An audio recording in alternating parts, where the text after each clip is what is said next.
Hello and welcome to this mini masterclass. This should hopefully be one of two for this little bumblebee. I'm going to draw him twice. In fact, I've already drawn him twice already, but it is what it is. Basically, I drew this a while back for myself, and then I drew this as a full masterclass, but the fit is corrupted. So this is now my example on Fabriano, but I will be re-recording this and redrawing it because I know so many people wanted this as a masterclass. But I managed to get hold of a slightly different paper. This is the Clairefontaine Paint On Gris. It's GRIS, which is, I guess, paint on grey. And I wanted to give it a try, and I figured that drawing, because I love coloured pencil on different colour surfaces. Sometimes I get a little bit fed up with the white on Fabriano, and I really pass them at you, either love it or you hate it. It's got so many good sort of benefits, but so many people don't like it for the texture. So I figured that I'd just do this little sort of mini masterclass just to draw this little guy on a slightly different surface.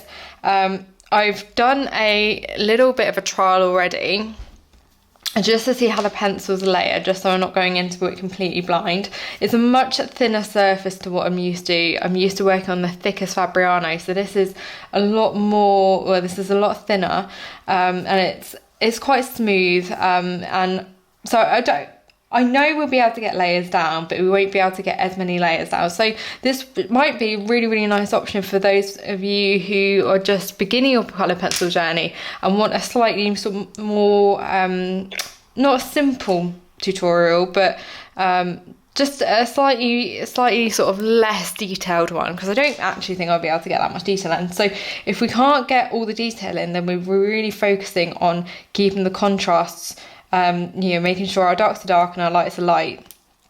Now, we'll be able to really accentuate our highlights because we're working on a darker surface.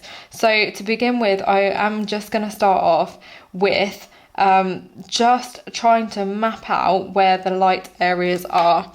So we're making sure that I'm paying really close attention to where the highlights are. And even though I've already drawn in with the graphite, I'm going to just remove it's like dabbing the paper a little bit just to remove the graphite. Now I'm using my Tombow Mono eraser, which is a very small precision eraser, and I'm going to take my luminance white and I'm just going to put this into some of those areas that are really light, so where those bright highlights are.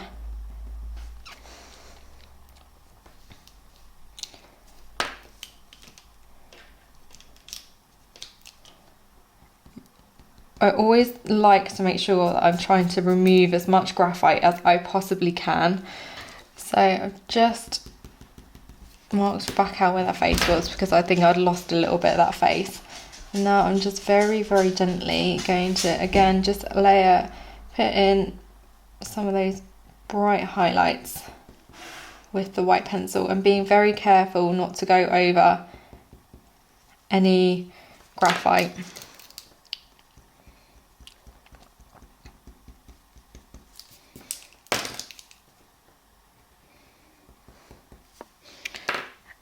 And I think I might also use a little bit of the luminance silver grey, because around the edges of the light areas we've got a slightly sort of bluer tone, so you can either use a little bit of the silver grey or maybe a little bit of white with some bluish pale from the Pablos over it.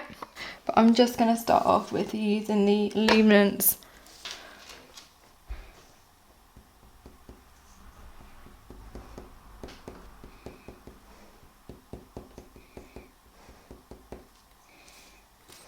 and any areas that I've got a slightly more blue tone, and that's when I'm just going to take really light pressure, just go around the outside of that white with some bluish pale.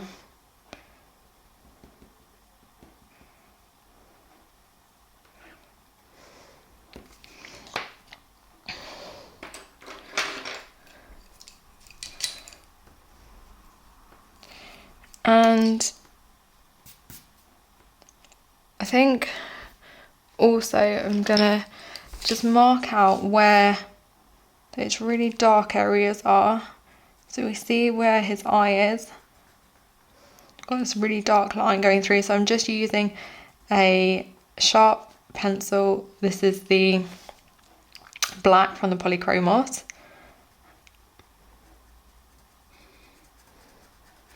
And I'm just pushing that in a little bit, and I'm also just going to swap over and use a little bit of the Payne's Grey as we get towards the top part of the eye here. Now I'm just going to lighten up my pressure a little bit. Now obviously the difference between this paper and the Fabriano that I'm so used to using is this sort of takes the pencil a lot smoother. So I don't feel the need to really jump around with my colours so much, so or put as many base layers down. So I'm just going to take a little bit of the sky blue, and you can see,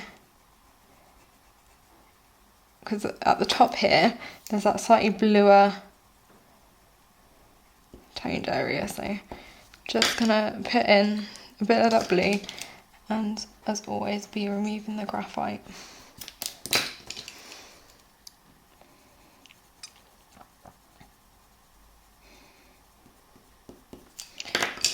And taking a tiny bit of the Payne's Grey from the Polychromos and just small circular motions and a light pressure, just blending over the top. I'm not worried about if my pencil goes into that white a little bit, because it would just help soften it and make it look a little bit more natural. And then again, just a light pressure, small circular motions, just to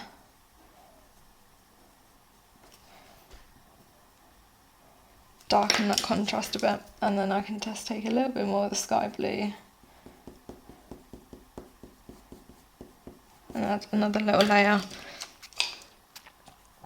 So just flipping between the Payne's Grey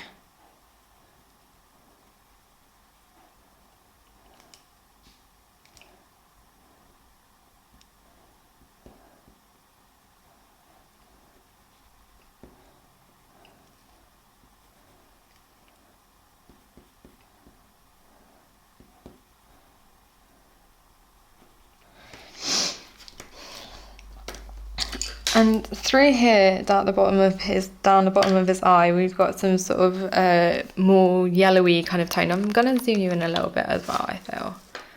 I was going to try and keep the angle all the same, but I think it would be quite beneficial to zoom you in. So just as always, removing the graphite, and then I'm going to take a little bit of cream. So you can see there's a slightly yellowy tone through there, and there's also that bright blue area marking. So I'm just going to take a little bit of the Pablo Bluish Pale and maybe a little bit of the Luminance Brown Ochre, and I'm going to be using a little bit of this brown ochre as our base. So even though that's completely the wrong colour at the moment, it's really important to go in with our lights first. So we're always going from light to dark. Especially on the surface. The surface doesn't really let you go in with the light pencil over the top. So any areas that have got a slightly more peachy pinky tone, sort of peachy orangey tone, I'm going to be using a little bit of the Light Flesh 40 from the Luminance. So through here, the top of his little face here, or top of his eye, he has got what looks to be a slightly more yellowy tone, and I'm noticing that his eye does come out a little bit more, so I'm taking a little bit more of the black.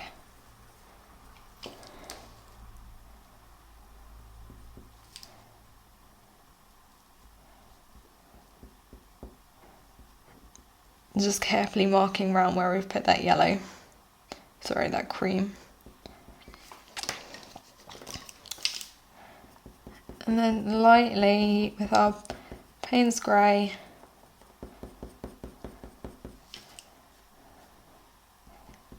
just drawing in on the edge through here.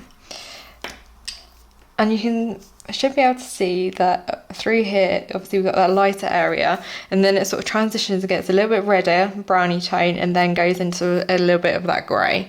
So because this paper is very smooth, we will be able to just go in with a bit of the, I'm using a little bit of cold grey 4.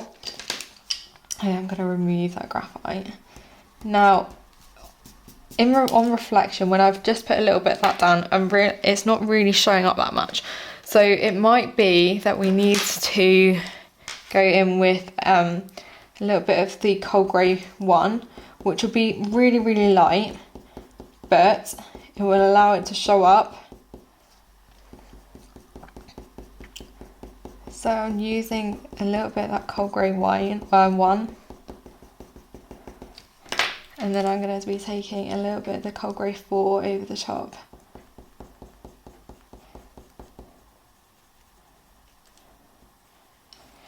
And I'm also going to be using just a little bit of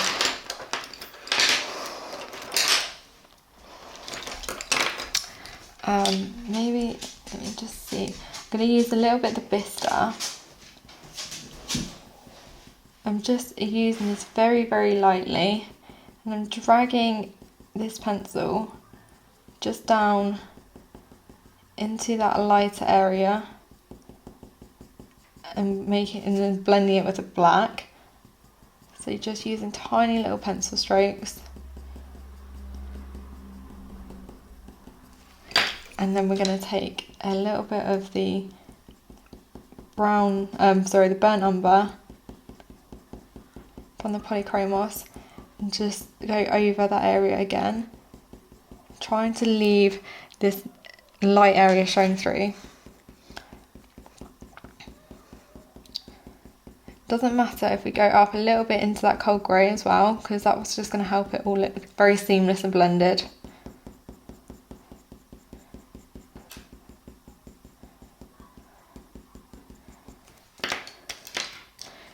And then I'm going to take just a little bit of the Payne's grey.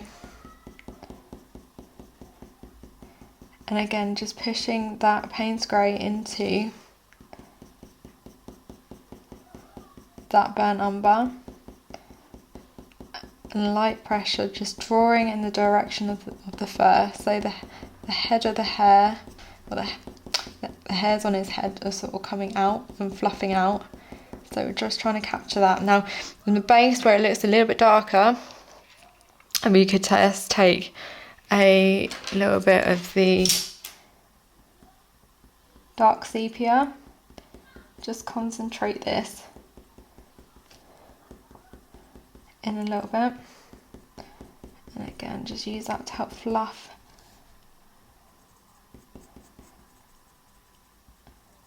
out his fur. Now I'm just marking out where those antennas are as well, and I'm just going to take a little bit of that burnt umber and just push a little bit more of that through that lighter section, just so it's a little bit more seamless. And what we could do is use a little bit of the silver grey, giving it a little bit of a sharpen. And you will be able to, if you're using a sharp enough pencil, just get a little bit of pigment over the top, just to show a little bit of direction, and then just carefully, with a colour like dark sepia, just soften out any harsher lines.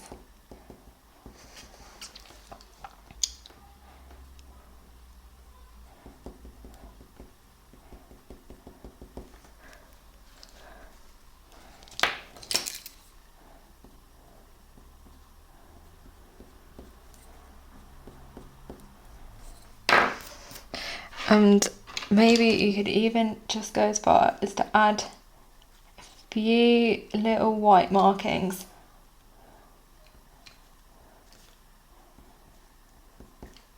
To really sort of highlight and emphasize the top of his fur. And then again, we're just going to take a little bit more of that black and being very, very careful only to put this in the areas that look and appear to be super dark.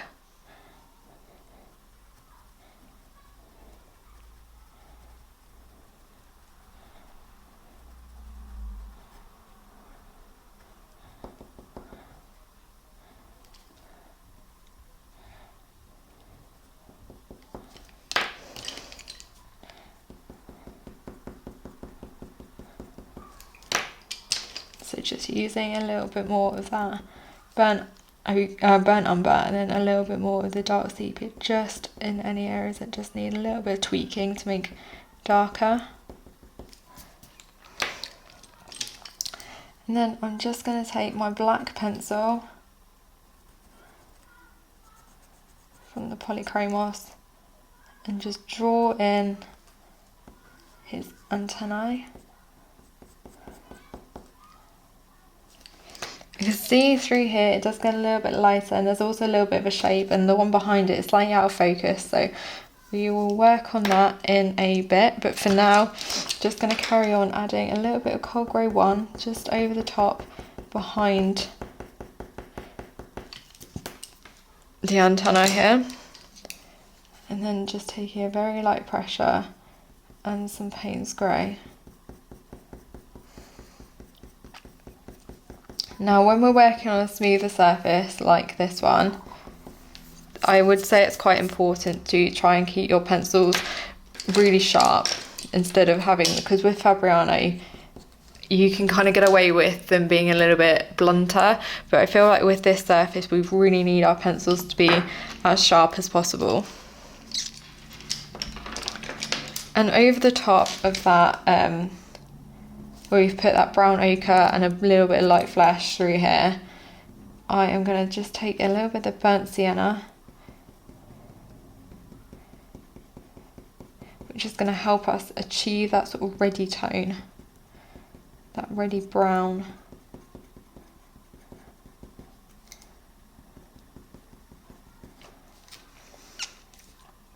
We can also just put a little bit through there.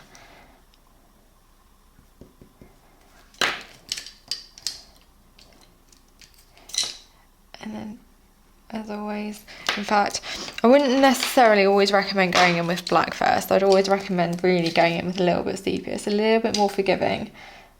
So just taking a little bit of the dark sepia, and again, just focusing this on any areas that I've got a little bit more of that dark tone going through them. And then we're going to blend that reddy toned area with a little bit of the burnt umber. So pushing a little bit of that burnt umber.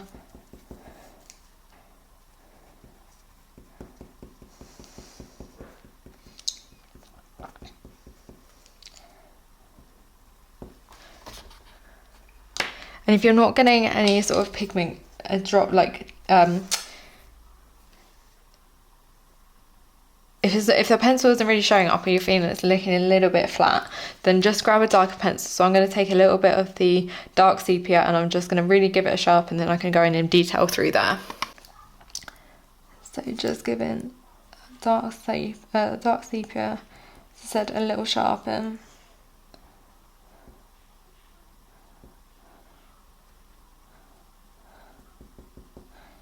Just drawing in a little bit of direction through those shapes there. They don't have to be perfect.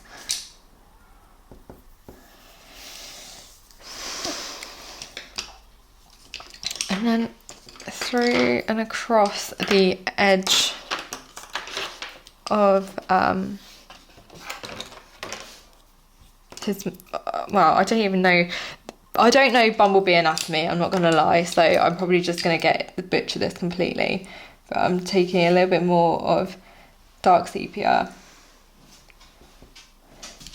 And I'm gonna try and take a little bit of white and just add this over the top, just to try and create a little bit more of a highlight through his face, and then blending.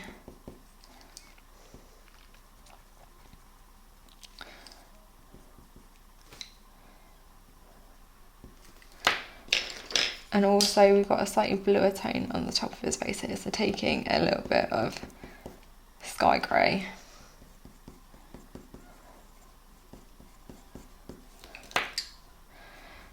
No, sky grey, I mean sky blue.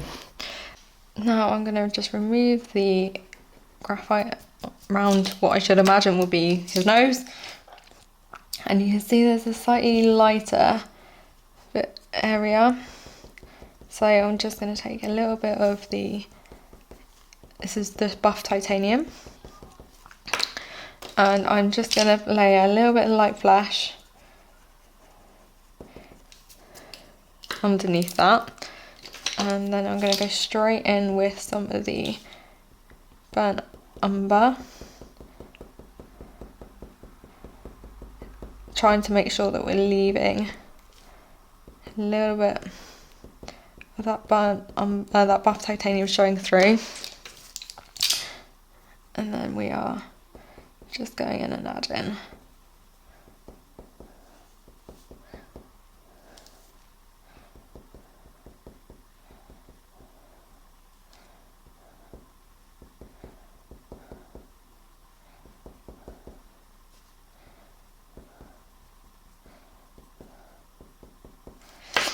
and then we could also add just a tiny bit more of the buff titanium,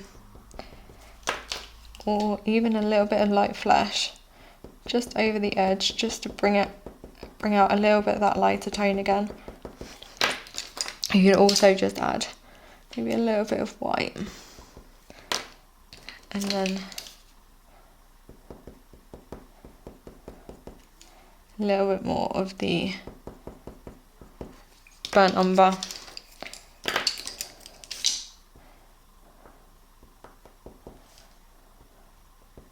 Okay, so you're just gonna start removing the top line of that little bit of graphite and just following it in with a little line of buff titanium at the top. And then we could just add a little bit of the burnt ochre from the polychrome wax and just lightly dabbing the paper, and then adding a little bit of white on the other side because it looks like it's got that lighter area, and also a slightly blue area too, so maybe we'll add a little bit of the sky blue, sorry, it's not sky blue, the silver grey. And then just using that burnt ochre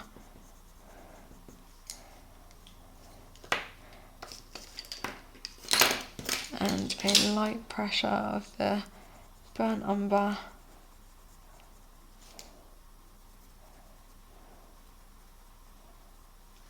from the polys.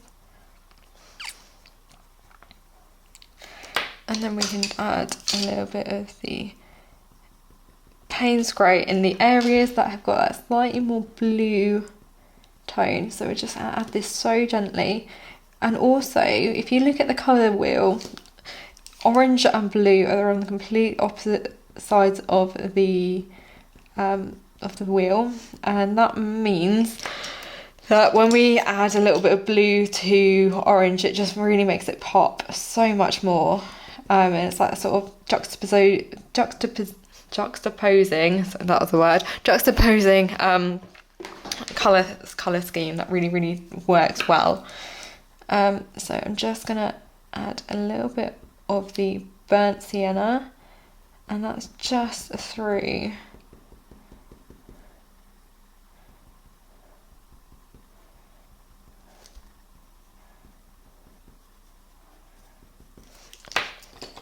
And then I'm going to take a little bit of the cream at the end because it looks like it's got a sort of much lighter tone.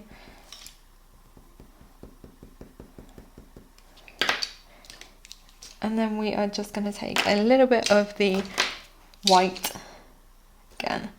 Just really push.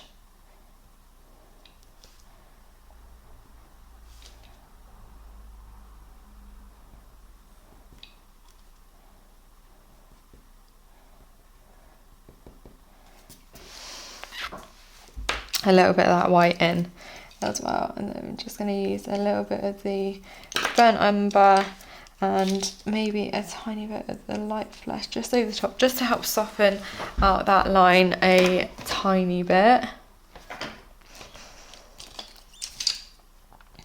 And again, just adding a little bit of Payne's Grey. The Payne's Grey's got a slightly more bluey tone, so it should just pick up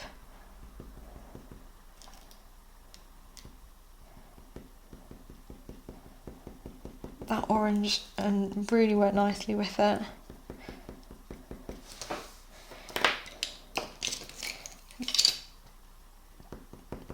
Just taking a little bit of the burnt ochre as well, and just dabbing that in a little bit over the top of that lighter yellowy area. And again, just taking a little bit of white and really just emphasising some of these highlights.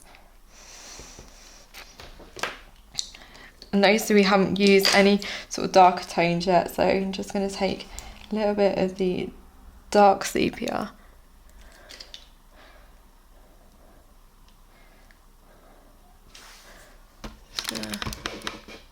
Be easier that way. Fraction.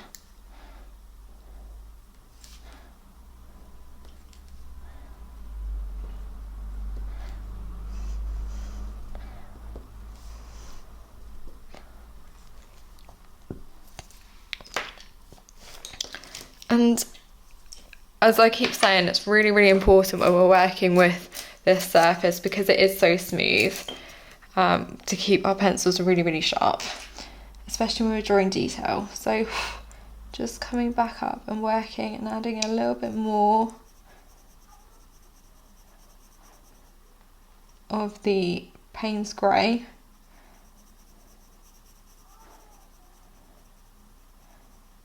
To this antennae.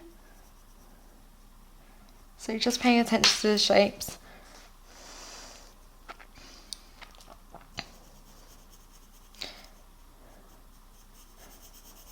And just lightly filling that in. Now you'll notice that I've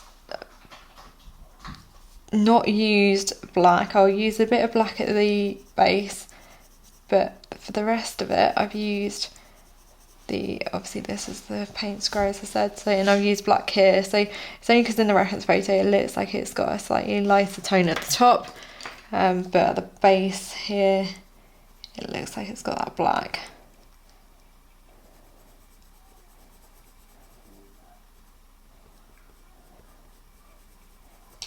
So adding that in.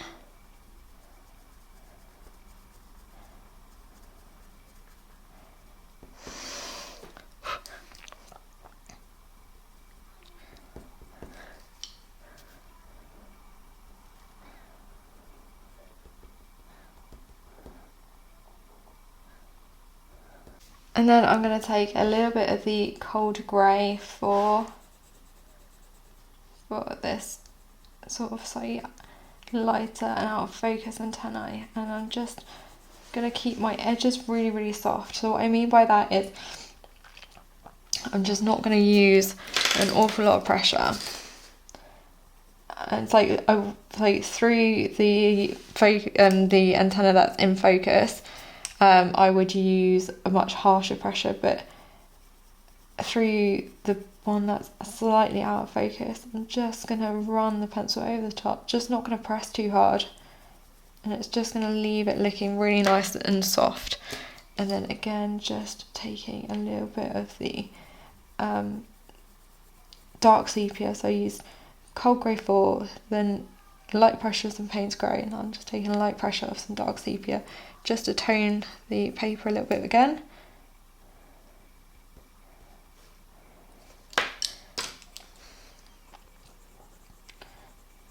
And then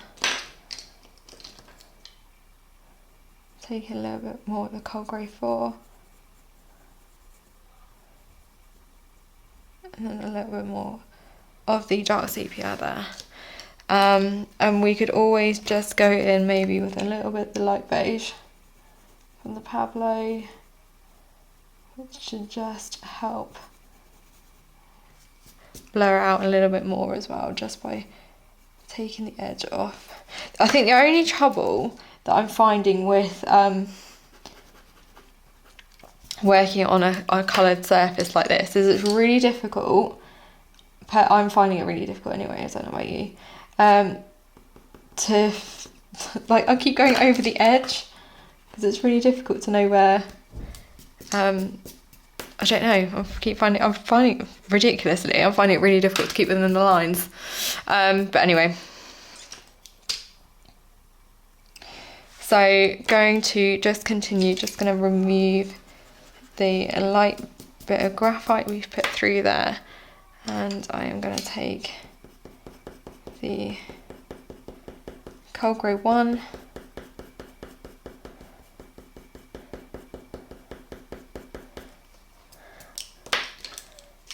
and some of the Cold Grey 4 over the top.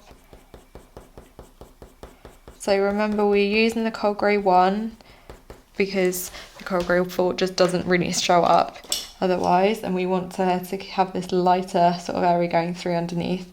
Then I'm going to take a little bit of the Payne's Grey from the Polychromos. Again, just lightly drawing in a few little fluffy hair strokes with that, following the direction of the fur, and at the bottom the fur kind of clumps together a little bit more, so I'm just going to draw in with the, and it sort of is a slightly more brown tone, so I'm going to use a little bit of the dark sepia.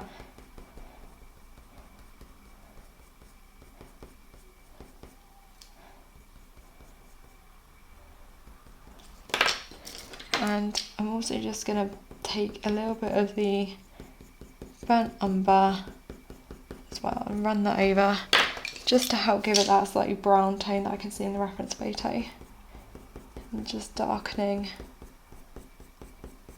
that little fluffy line there with some dark sepia, and then maybe just using a little bit of the silver grey, just turning the pencil every couple of pencil strokes, just to really make sure I'm getting that lightest point, and then going again back in with a little bit of the dark sepia.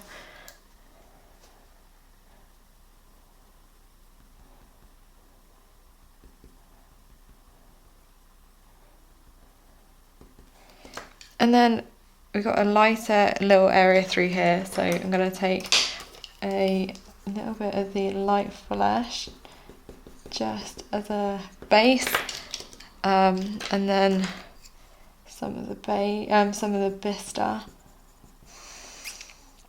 which will make the pencil or the paper go quite yellowy. So we can counteract that by just adding a little bit more of the burnt umber, and also just using that burnt umber so we start to come down through his sort of the back end of his face. I think I might use I've just picked up some light beige, but I think I might go in with the beige from the Pablos, or no, I don't think that's right. Okay, so I'm going to use maybe a little bit of the sepia 10. Is that going to show up? No, I don't think the sepia 10 is going to show up either. This is really trial and error at this point for me. So I'm going to now take a little bit of the sepia 50.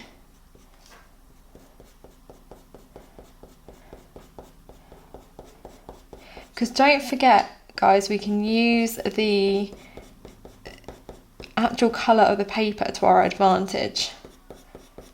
So we've already got almost like a mid-tone in place, so we don't have to really start working up to that colour. We've already got that colour in place. So I'm going to take a little bit of beige as we come up towards where that light area is, and just running that beige between those two highlighted areas.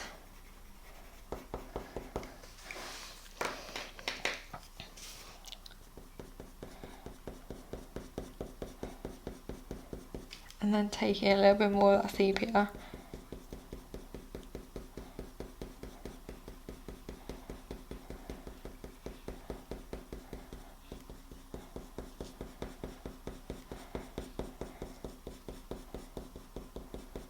And I can see that there's a slightly sort of yellowy tone through a little bit of this as well. So I'm going to take a little bit of the light flesh from the polychromos and just run that over as well. And adding that browny tone with a bit of the burnt umber. Just drawing it in the direction of the fur as always. And then we're just going to go in and darken up. And just drawing in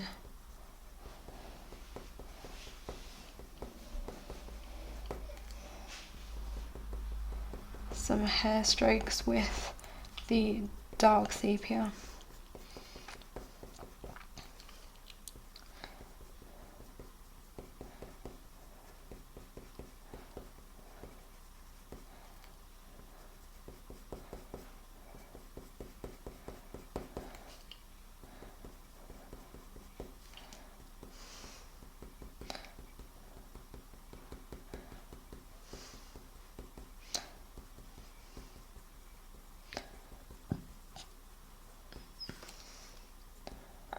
And I'm just working this in circular motions in any areas that I think needs to be quite smooth, and then any areas that have got detail, then I'm obviously using little pencil strokes to draw in that detail. Now, one of the key things that I always say in all my tutorials is that it's always, detail is important, it really is. However, what is more important and what will make a piece of work look realistic over anything else is always making sure that your contrast, so your darks are dark enough and your lights are light enough. If you don't have that, you will struggle to make anything look realistic. So I'd always recommend spending a lot longer really hyping up your darks, making those darks dark, rather than fixating on absolutely every single piece of detail, because our eyes as humans just can't compute that much detail. We'll always be going, oh, like if something looks realistic to us, it's because the darks are dark and the lights and the light, because then it makes it look 3D. So just taking a little bit of the black now and just running that through as well, again just to help hype up that contrast.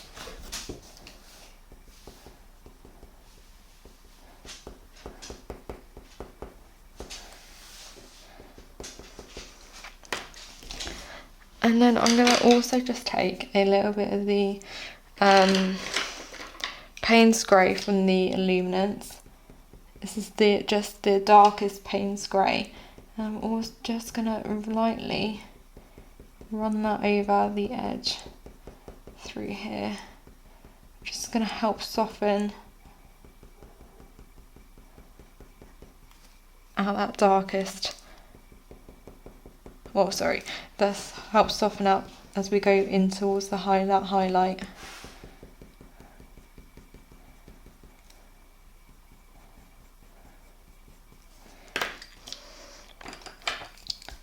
And then just take a little bit more of that sky blue.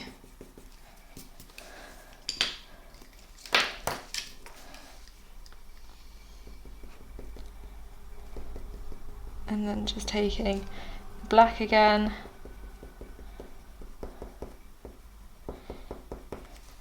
and then a little bit of a white, and I'm just going to push this white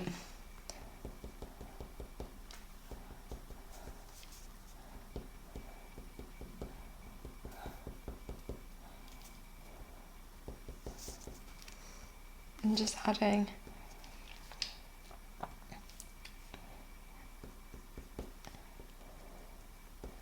a few little highlights.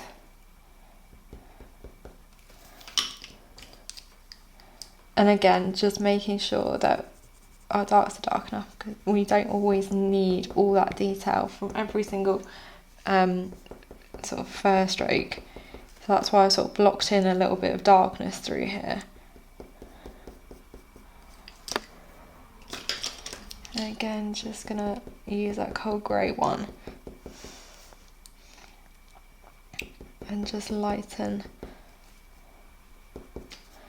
and emphasize that highlight a little bit more.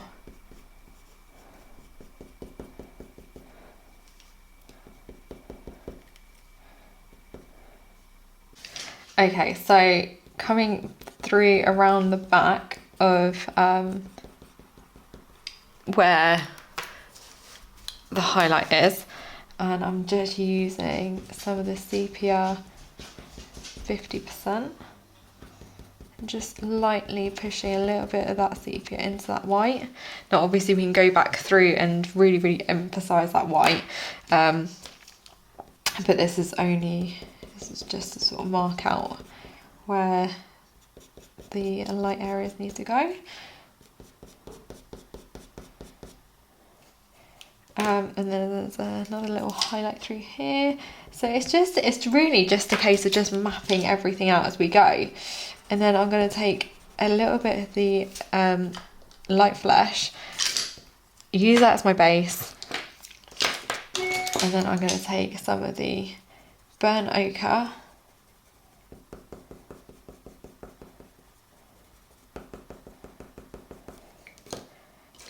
and just running that gently over the top. I don't want to go over the whole thing because I don't want to just completely get rid of the light flesh underneath it. I want that to be showing through as well.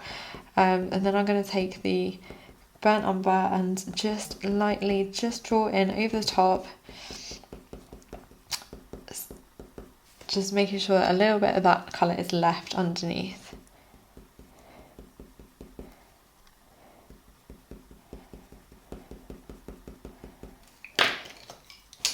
And I'm also just going to take a little bit of the burnt sienna just to help pull out a little bit of that red tone.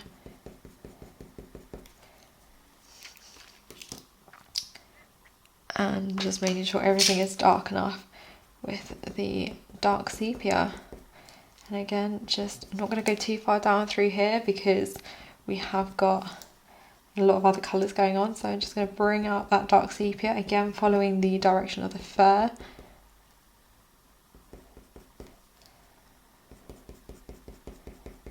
And just pushing some of this dark sepia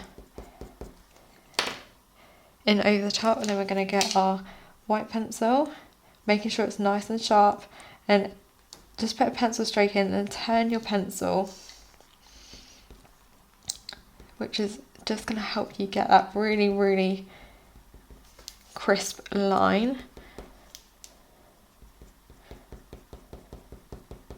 And just layering up. So obviously that area is too much now, it's too light, but that's what I wanted. That means I can just go in with my Payne's Grey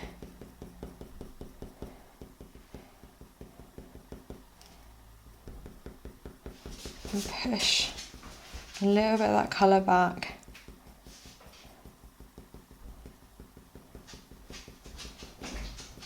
Obviously making sure we're keeping a little bit of that white showing through. And we're going to just take a bit of black and just darken up again, which is just going to make that white pop even more. And then we just take a little bit of the white again. And even a little bit of the bluish pale, just to help get that nice blue tone going through there as well. and then just knocking anything back that's a little bit too much with some black.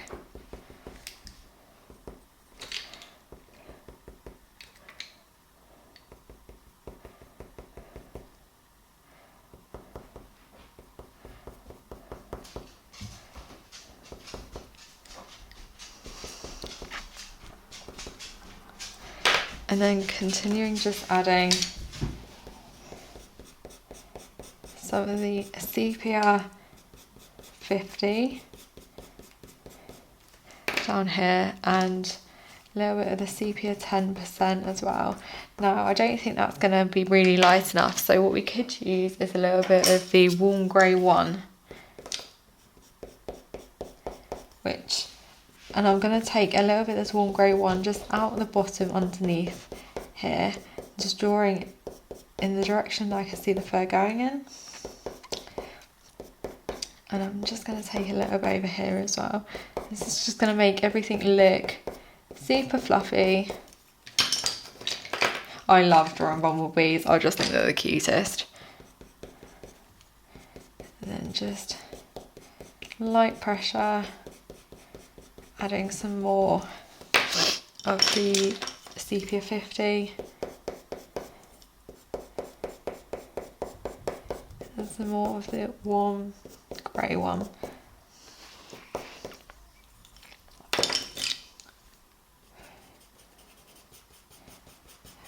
Putting in a little bit more of that sepia 50, and because this sort of blends into that yellowy area, I don't want to take any colour too far up at the moment because I want to be blending that with a bit of yellow. So, but I can see there's a little bit of a brown tone through here, so I'm going to use a little bit of the burnt umber, just putting circular motions through there, and then I'm just going to take some of the dark sepia and start bringing this down.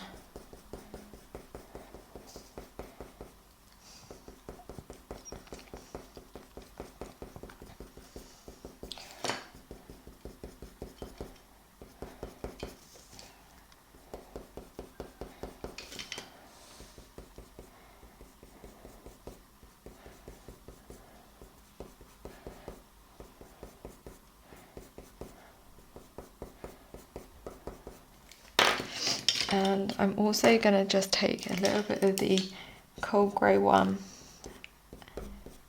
and just running that over as well, just to help get that sort of nice blue tone that I can see.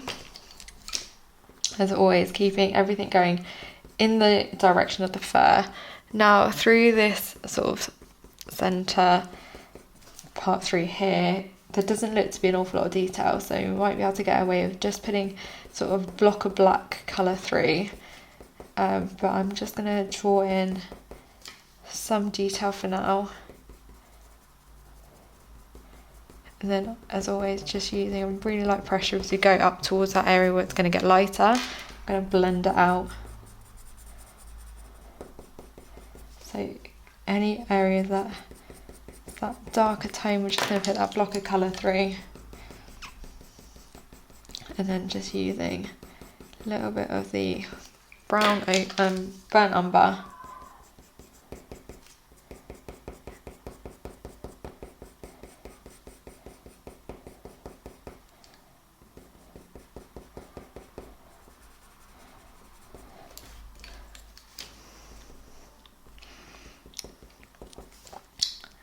and just leaving out those highlights for now.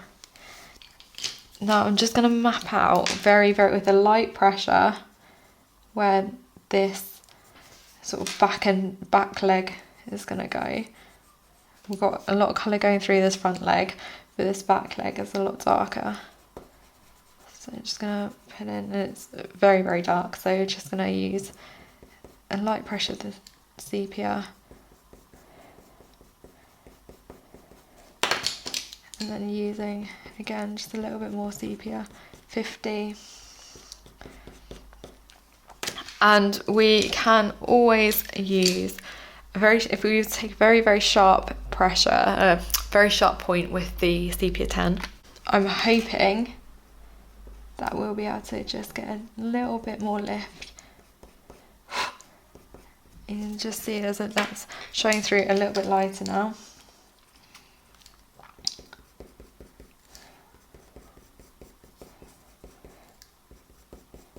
And just using dark sepia.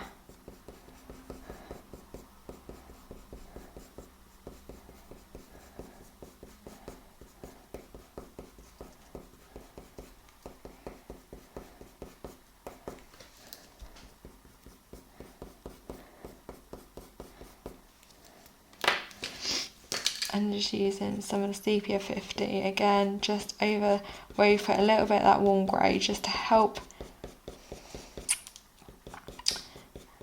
We don't want to get rid of that light tone completely, but I think using a little bit of the sepia 50 and a little bit of the sepia 10% will just help it look a little bit softer.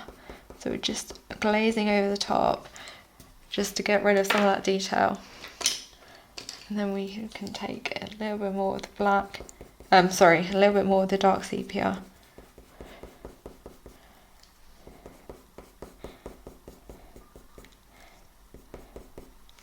And you can see through here, there are a few areas that got a really light, sort of, some light marking. So I'm just going to take my white pencil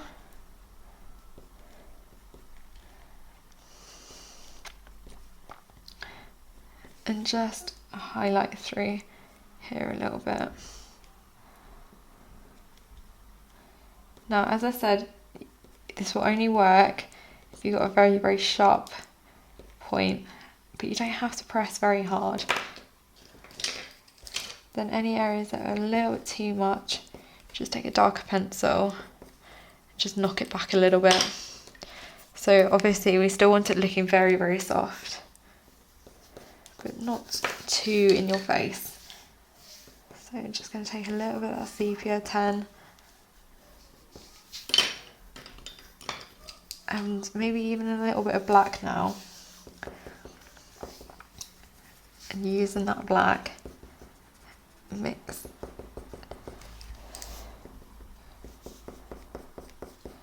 Just pushing a little bit of that.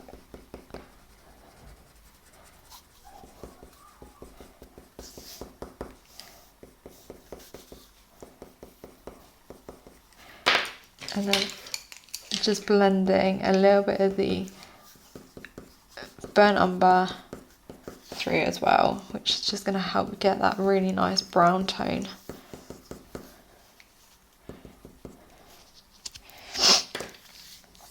And across as we go up, in fact, I'm going to put this a little bit of this, well, the yellow bit in, because I think that will really, really help me figure out sort of the depth for everything else.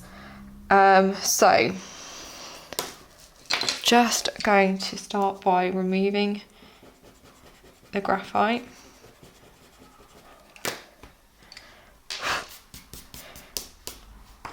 And I'm going to take a little bit of the cream. This is the cream for the polychromos, and I'm using really light pressure.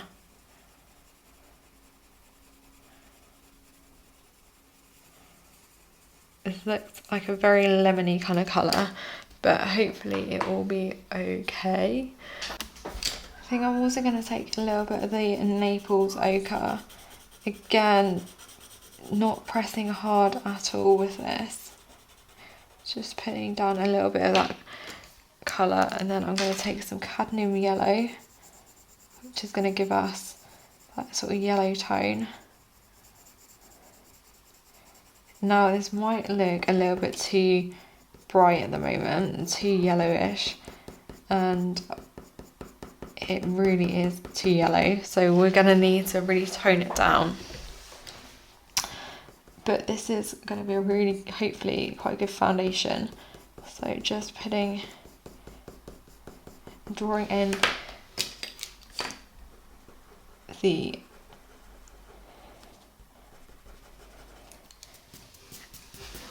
following the direction of the fur. I'm just going to put a little bit more cream, even though this area through here it's got a lot of darkness through it. Just placing a little more of that cadmium yellow, and then I'm going to take a little bit of the dark chrome yellow, and this is almost like that orangey tone, which hopefully just eradicate a little bit of that sort of bright, like lemony kind of yellow. Now this will look, it does look quite odd at the moment. So I'm just going to blend a little bit of the burnt ochre, just using small sharp pencil strokes. Just going to take that over the top and then through the bottom part here. And I'm also just going to take a little bit of the burnt sienna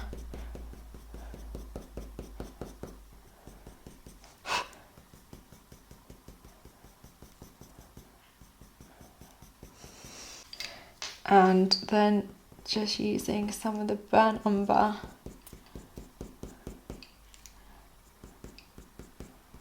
and just drawing in some sort of direction, giving the illusion of that direction. I'm going to take a little bit of the nugget, which is a very neutral sort of beigey brown. Just going to mix a little bit of that chrome yellow, dark chrome yellow, over the top as well.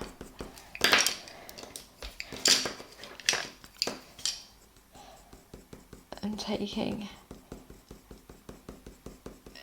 the cream again and just working this through.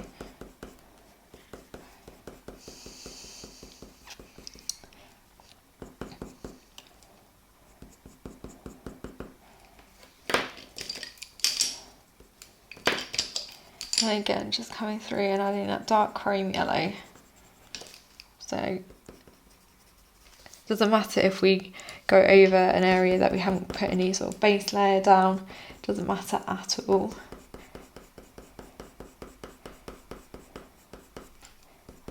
Then I'm just pushing a little bit of this dark chrome yellow up, and I'm taking some of that burnt umber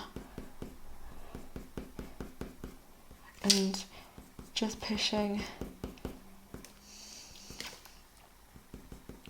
a little bit of that colour through.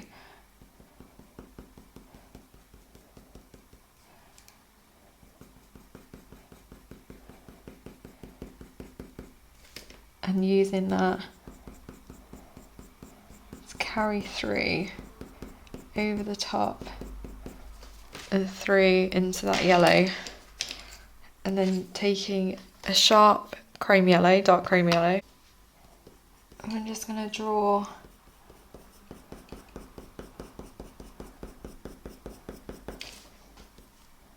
in some more little fur direction, and then we can just add cream if we need to, just to help soften out any harsh lines, or even just taking a little bit more of that cadmium yellow just to pull out a little bit more like yellow tone again.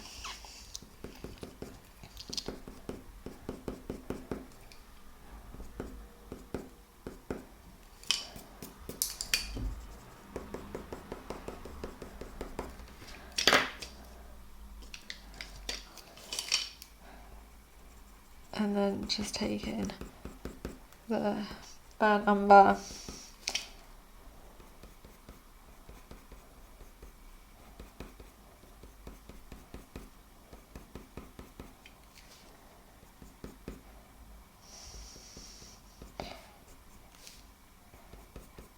and we can see in the reference photo that there's some sort of darker hairs.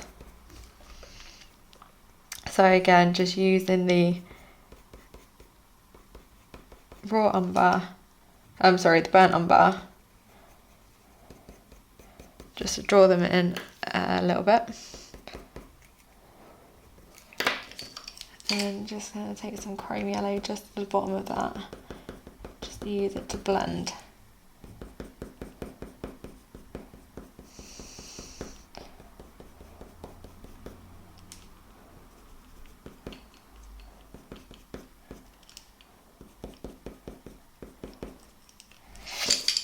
And then just taking chrome yellow and just pushing that out just to help soften, and there's no sort of harsh lines. And then maybe we can just take a little bit of the dark sepia,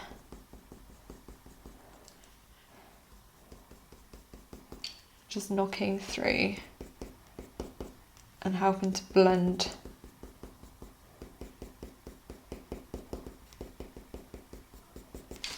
through this bit here.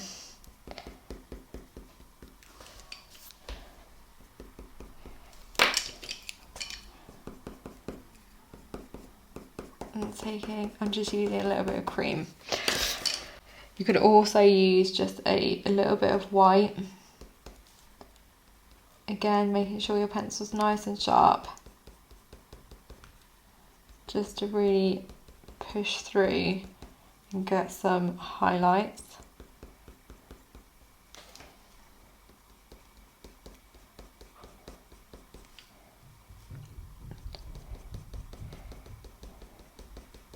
If anyone's wondering what I'm thinking about this paper as I'm drawing, because obviously this is the first time I've ever drawn on this paper, like up here, that is my little sort of attempt earlier when I was like scribbling away. But this is officially my first sort of time. It arrived earlier today, so now I was like, right, okay, let's just get to it. I'm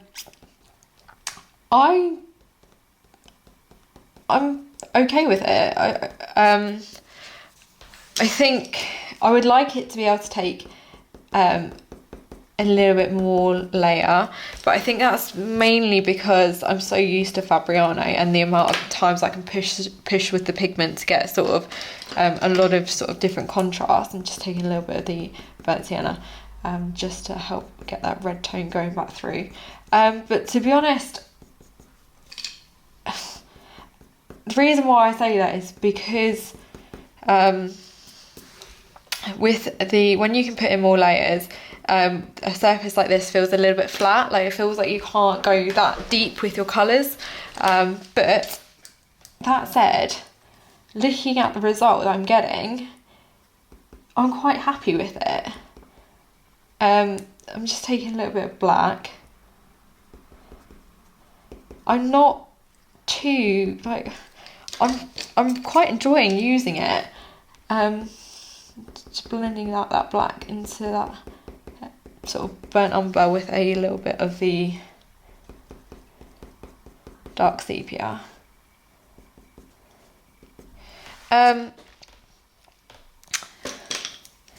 Yeah, I'm not hating it, that's for sure. And then I'm just going to take a little bit of cream, just push that back a little bit as well. And then obviously we've got a few highlights through here, so I'm just going to take a little bit of the white, just drawing in with the white, and also a little bit of the cold grey one, just to help get some more pigment. And I'm just going to take my white from the Luminance. Oh dear. Soften up any harsher lines. Yeah, I mean, I would like it if they did a thicker paper, because I think that would really allow me to get a lot more layers and build this up. But considering that I can only put in a very small amount of layer, I think the result you can get is really nice. Like, I'm really so far quite impressed. And it's always a bit of a gamble when you decide to do a masterclass and you've never used the oh dear. So, alright, Charlie's just shaking around. Yeah, when you've never used sort of the surface before, just taking a little bit of nugget. I'm not finding it too difficult to work with at all. Just going to take a little bit of the beige from the Pablos, just in any areas that have got that sort of more browny tone. And I'm also maybe just going to use a little bit of the Sepia 50.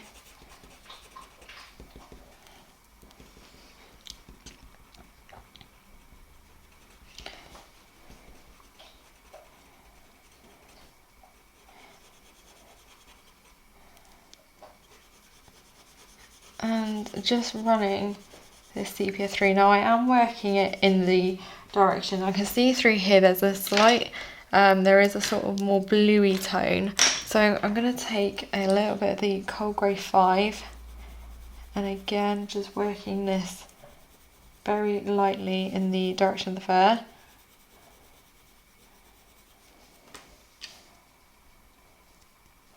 So we've got this really light area through here as well. So I'm just going to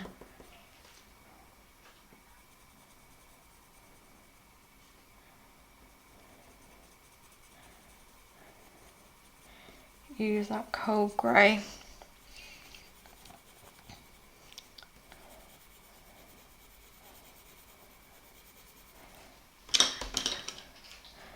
And some of the, again, Sepia.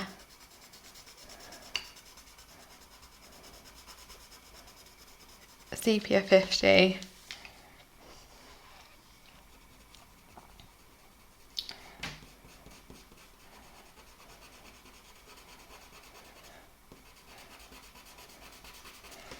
So I'm going to remove the graphite through here. I was just putting in the sepia just so I could sort of work out what exactly where I need to go with my colours. And I'm just going to take my white pencil and just add a few of these little highlight areas.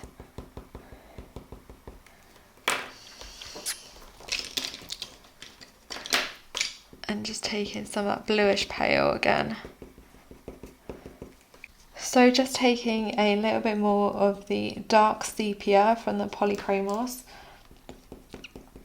and always using the Polychromos when it comes to the majority of detail, because obviously we can get a much sharper point with this pencil than we can with most of the others. So just adding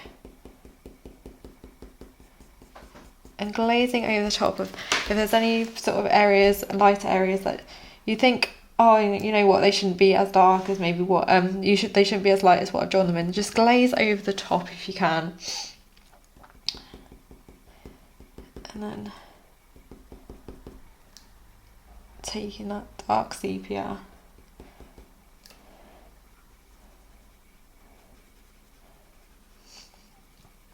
and just concentrating this in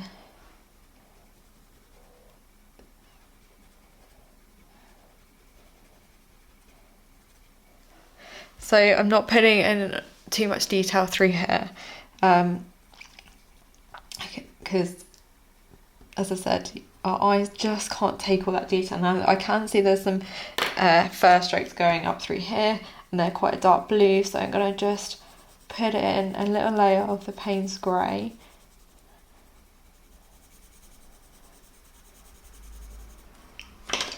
And then I am going to just take some of that dark sepia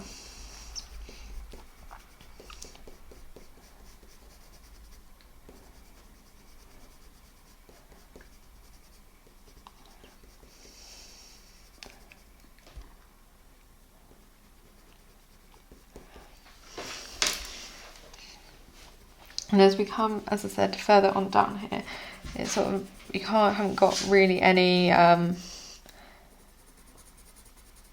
fur direction or anything at all, so I'm just going to draw in this block of colour. But as we come to areas where there is a little bit more detail, then that's obviously where I'm going to start using some pencil strokes. I'm going to jump between using a little bit of the Payne's Grey and a little bit dark sepia, so using the Payne's Grey in any areas that have got that cooler tone. So especially as we get towards those highlights.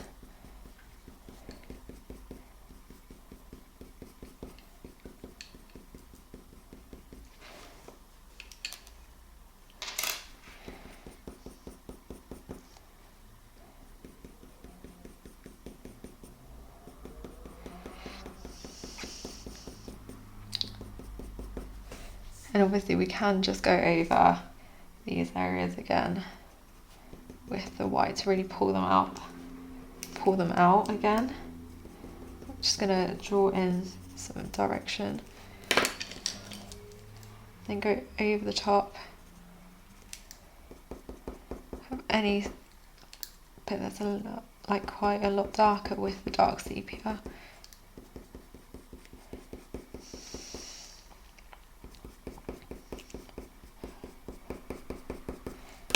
And then I'm going to just use some of that Payne's grey. Not the Payne's grey, some of that sepia 10%. Again, just using a light pressure. And then I'm going to take a little bit of the white, just again over the top, just to really accentuate some of these highlights.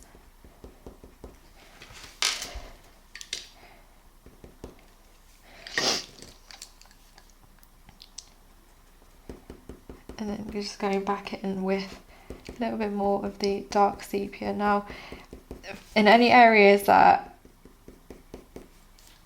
look a little bit lighter, like they look a little bit more of that grey tone, you've got options. You can either just grab a little bit more of the sepia 50 and just use that to try and add the detail instead of the dark sepia, and leave the dark sepia for those really dark areas. Or you can just go in and do exactly, almost glaze over the top with the dark sepia. So I've used a little bit of sepia 50%, and I've just marked in a few little details with that pencil. Now, obviously, as I said, using the luminance isn't ideal because it's such a soft pencil. You won't be able to get really, really defined, crisp lines. Well, you can, but it is a little bit more difficult. So I like to use the polychromos most. I can also see there's a little bit of a brown tone through here, so I'm just going to glaze over the top very, very lightly with a tiny bit of the burnt umber.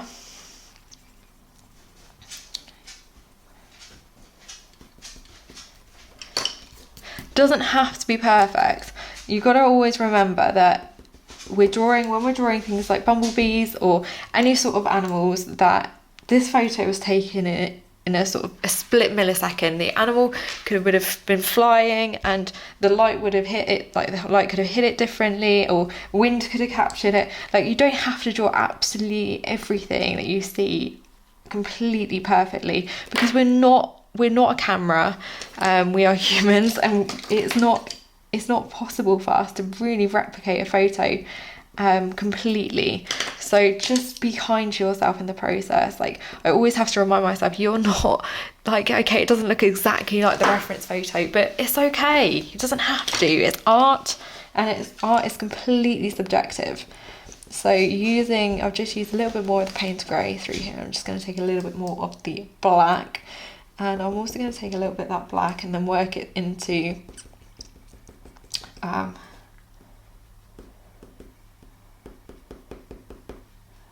these areas through here.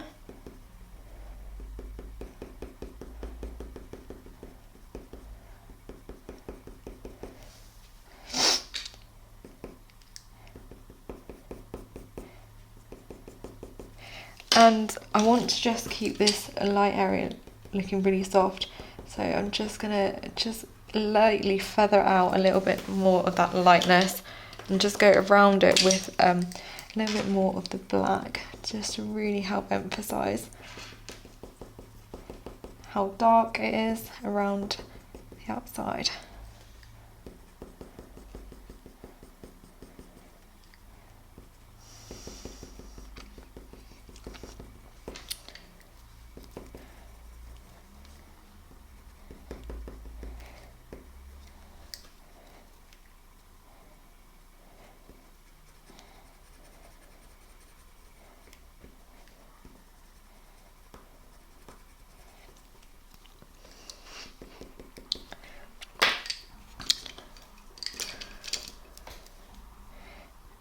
And just adding, again, just a little bit more white.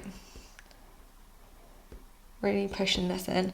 Now, what you could use is, if you've got a little bit of gouache or anything like that, however you like to pronounce it, or a white acrylic paint, you can just dab a little bit on that and really make it pop a little bit more, but I haven't got anything to hand like that, so I will be keeping this as it is. I've actually found some. I wouldn't normally, I mean, as I keep saying, this is completely down to you, but I like to use these masterclasses as a bit of an experiment for myself. This is probably years old, but we are going to try it. I've got a really very, very fine little paintbrush here, and I'm just gonna, this paint might have completely dried out. It's about 5 years old, but no, it has got a little bit, oh dear. Right, so I've just got a tiny bit, and I'm just gonna, I think the only thing, I mean, it does show everything up a little bit brighter, but the only thing that I really don't like about adding anything like paint is it gives it a little bit of a texture, which, if you like that, that's fine, but I don't really like adding a lot of texture to my pieces. But I'm doing it for the sake of this tutorial. So I'm just blending.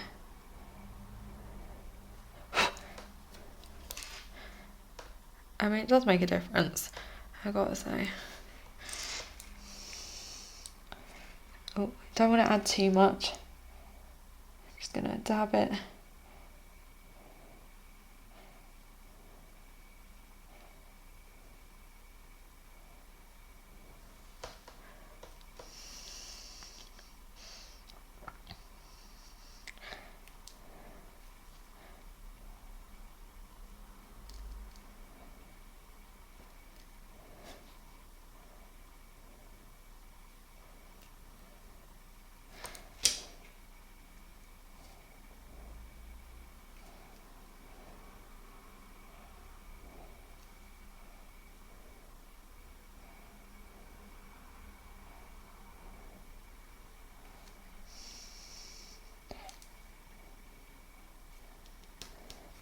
Oh, if you do like that and you get a little bit of an accident, it's absolutely fine. Just wait for it to dry and I'll show you what we can do.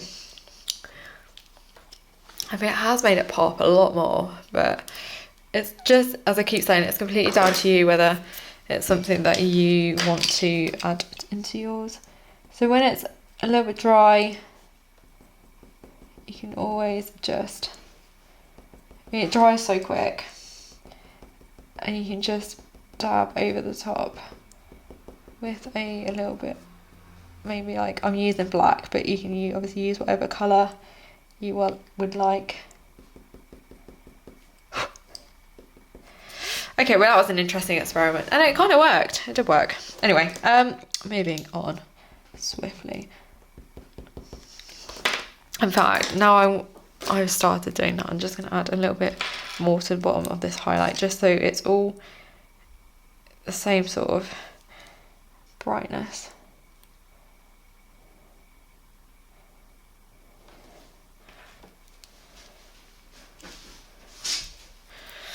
If I'm towards the end, if I feel like it's a little bit too much, then I'll just knock everything back again. But I think it might look really nice on the brighter parts of the wing. So again, I'm gonna just quickly just use a little bit of the raw, this is the burnt umber, just to draw in.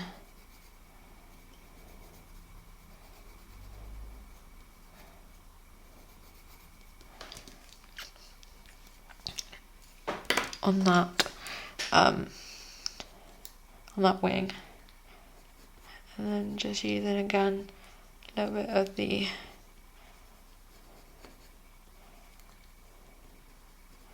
dark sepia. So I know we've got the Payne's Grey underneath, but we're just adding some detail with the dark sepia over the top. And then using a little bit of black.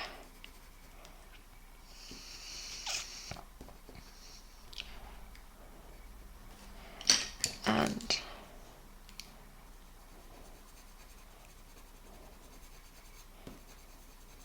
adding some of that burnt umber.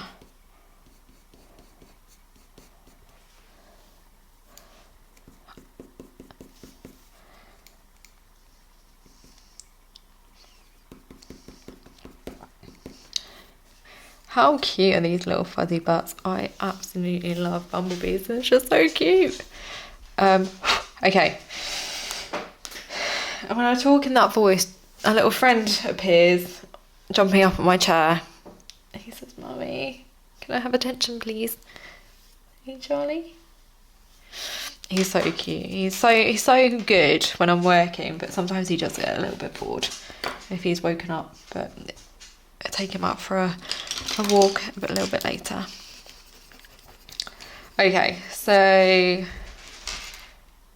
I'm gonna remove the graphite down here. Now we've got a little light area through here. It looks like there might be like a little bit of honeycomb or honey, or any, I don't know, who knows what it is. But I'm going to use a little bit of the light flesh, and maybe a tiny bit of the burnt ochre. This is the burnt ochre 10%. In fact, I'm just going to take a little bit of that burnt ochre up there and run it a little bit further down. And then I'm going to take some of that burnt umber,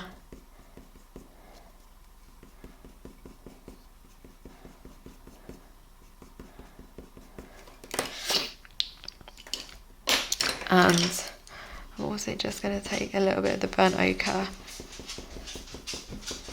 just running over the top just to bring out a little bit more of that orange. And then I'm going to just use the dark sepia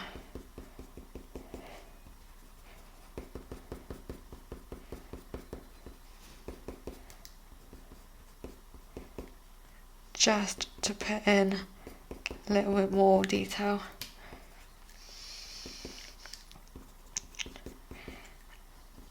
And you can see quite a lot of fur direction through here, so again just making sure that behind it through here is a lot darker just by pressing a little bit harder, and then also under this side here.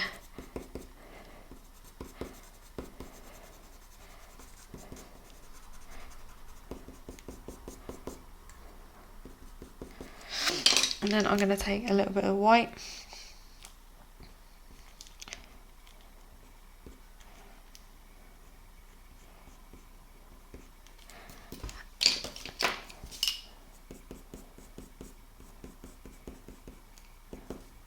and then put in a little bit of the burnt umber.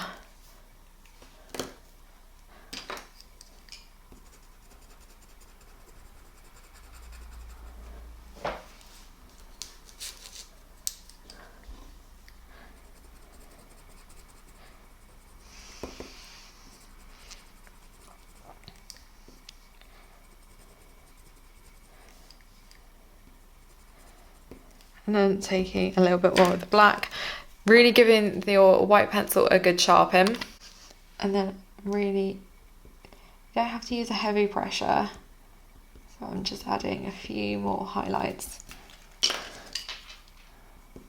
and then going over the top with a bit of the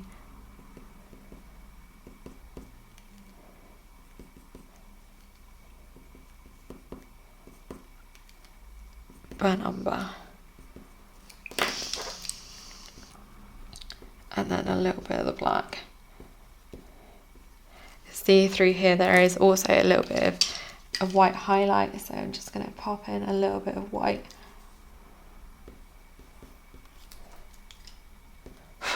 Okay, so I'm going to take a little bit of the sepia 50. Again, as you can see through here, it gets a little bit lighter, so I'm just going to take a really light pressure of that. Maybe a little bit of the beige from the Pablo, because I think just mixing a little bit of these two together will definitely just give it a little bit of that lighter feel. And then obviously we can just go over a little bit of that beige again with some of the sepia. And then I'm going to just remove the graphite line from down here, and like I did up here, I'm going to add a little bit of the warm grey one. I'm making sure that I'm always using the sharpest point of my pencil. Now, I say this in every masterclass, so sorry if you watch all of my masterclasses and you're fed up with me saying it, but obviously I do have new people here. So if you look at the edge of, or the end of any one of your pencils, you'll notice that there will be a sharper point. So it's really difficult for me to kind of show you on here, but there'll be a sharper point, and well, it'll sort of be a very small flat surface on the end. So when I say this, don't use the sharpest point of your pencil, I don't want you to be putting any pressure on that, on the sort of like that far edge. I want you to be using that flat side, because that's going to just allow you to get a much softer finish. So I'm always trying to use the softest and the softest pressure and the softest side of that pencil.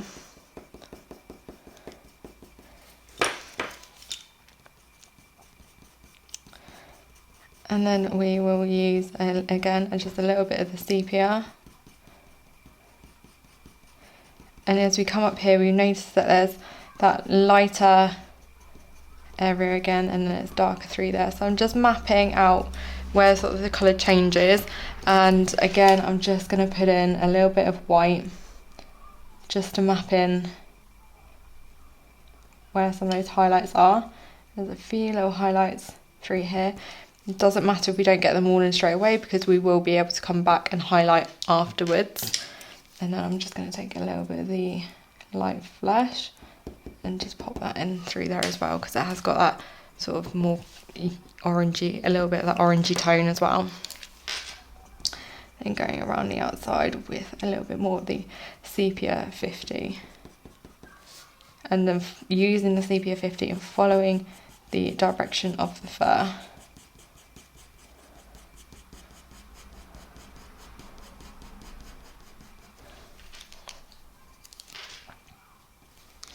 And then using a little bit of the beige as well. Just blending these two together. So we'll notice as we go towards the far end over here of this little bee, it gets a little bit lighter and it's got almost like a cool tone to it. So we're going to be adding a little bit of cold grey, probably starting off with some cold grey 1 like we did up here, and then adding colours over the top. But obviously I'm going to start putting in a little bit more of the dark sepia.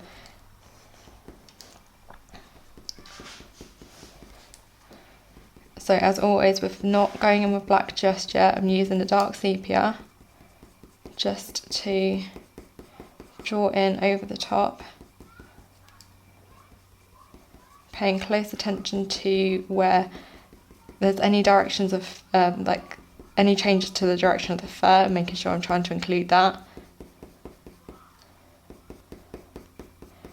Then using a bit of a lighter pressure as we come down towards the bottom half here. I'm not going to go too far into where this leg is, because you can see in the reference photo there's a lot of other colours going on. So we'll be adding some light sort of yellowy tones. And I'm just going to take a little bit more of the sepia 50 and just blending. And you could use, again, just a little bit of the sepia 10% over the top. Now, if you have put in, like I've used, as I said, like a bit of the luminance sepia and some of the beige, but up here I've gone in with just the black on its own, the polychromos black. So if I just put in that black, it's really hard for me to put any light colours over the top. But I'm noticing if I go into the light pressure and the luminance, I can sort of go over a little bit with a lighter pencil, as long as it's the luminance. I feel like the luminance, because it's a much softer lead, it works quite nicely. And then I'm going to take a little bit of white and just, now using the sharpest point of the pencil, and just drawing in a few little, it's not going to look as light as it did if we were to just put it straight on the paper without putting any colours underneath, but it does show up, as I said, because it's a luminance pencil and we've put luminance down already. So just working this through in any areas that have got that sort of lighter tone, and then I think my pencil snaps in. So just picking up the sepia, and again just working and following this around through any areas that have got that lighter tone. And I might blend that with a little bit of the sepia 10% as well, just to make sure, even though I think, that's what I said previously, that the sepia grey and the sepia 10% would show up so well on Fabriano, but where we've already got this grey tone as our sort of base, it doesn't show up that well, but it's perfectly fine because we know it's there and it's going to make a difference when we come to add darker colours over the top. So just putting through this sepia 50 through any of those really dark patches, and then blending a little bit of the sepia 10% just through those lighter areas.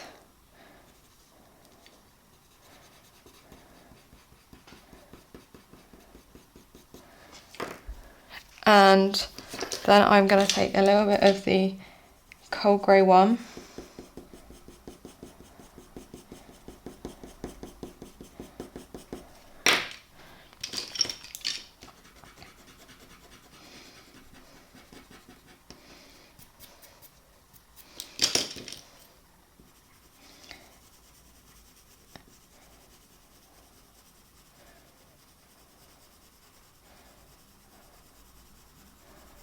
and just using a really light pressure, and I'm just pulling out a little bit of that colour. I don't want to go too far, obviously, because then it will make the back of the bead too big. So I'm going to try and just keep it like it is, and then I'm going to take a little bit of the cold grey 4, and again following the fur direction, just running a little bit of this cool grey tone through.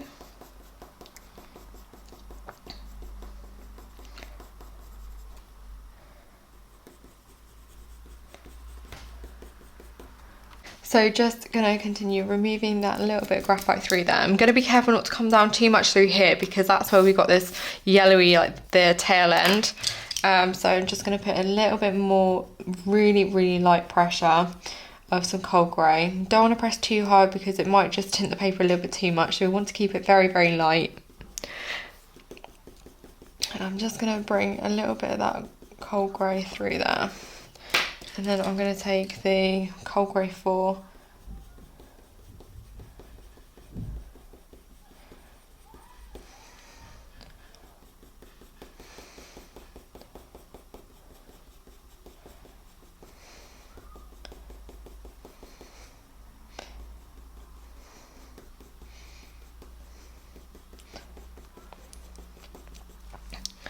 and then I'm going to just put in a little bit more sepia 50,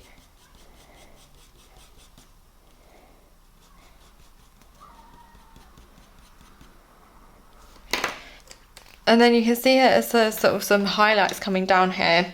So again, just going to grab my white and just carefully just dot in a few little highlighty lines. Now, one of the things that I would say is that on this bit here, there's almost like a bit of, I don't know what it is, but it's a creamy little yellow bit. I'm not going to put that in. I'm just going to draw it around it because I think it might be a little bit too distracting. I think it's just it's like something's been caught on B. So I'm just, obviously, if you want to put it in, that's completely up to you. But for me, I think it just might be a little bit too distracting for everything else. So I'm just not going to include that. But I am going to include everything else. So just taking a little bit of the sepia 10%. I'm just going to use that just to blend over where that cold grey 4 is and into that sepia. So, and then just bringing down a little bit more of that sepia 10 and just removing. And then I'm just going to grab my dark sepia and just lightly, very, very lightly, just map out where the tail is, just so I don't lose that line there. And just carrying on, just adding.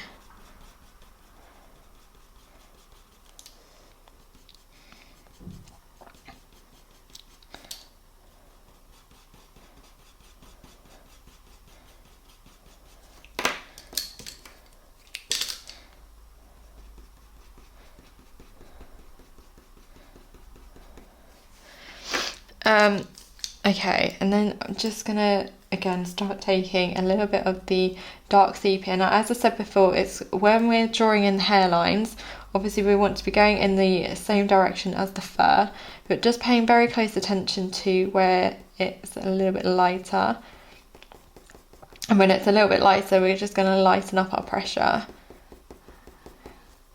Then like through here, just looks quite dark. And then I'm just going to blend it as we get towards these lighter, like the highlight areas. I'm just going to take a little bit more of the sepia 50, just push a little bit more of that colour in just to help blend it.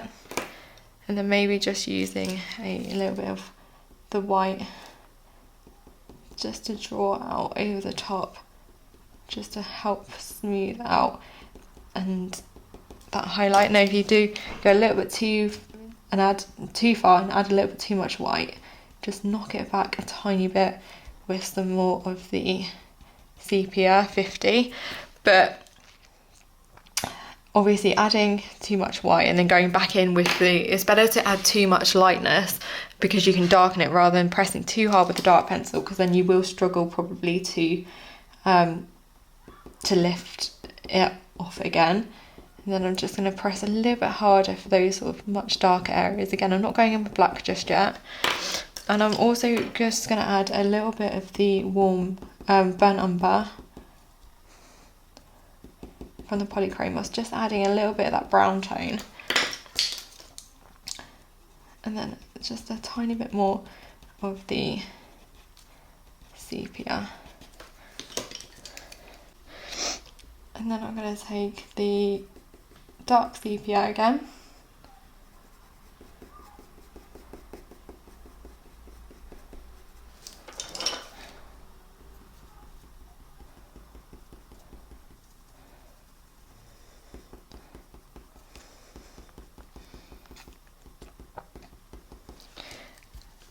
And I'm not going to bring it too far up into this lighter area through here, because we need to be, even though we can see the dark hairs going over the top, we will need to be putting in the light colour, so like the yellow, and then going over the top with the dark instead of just drawing in the dark and then going with the yellow, because it will then make everything look really muddy if you do that.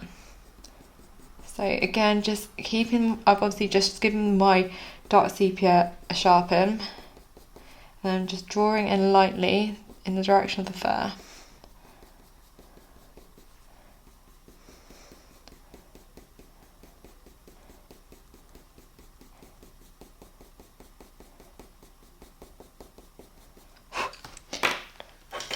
And I'm going to take a little bit of maybe a little bit of cold grey 5, and just pushing a little bit of this cold grey 5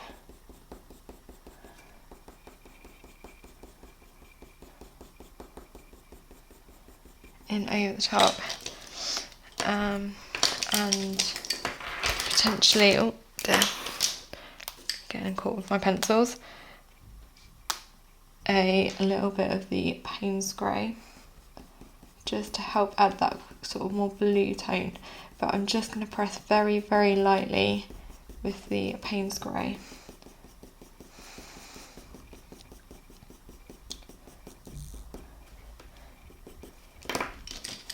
Then just grabbing the the Sepia 50 again, just adding another little layer of that just to soften everything out, and also maybe a little bit of the Coal Grey one, just pushing that backwards just so we are keeping a few of those lighter hair strokes poking through.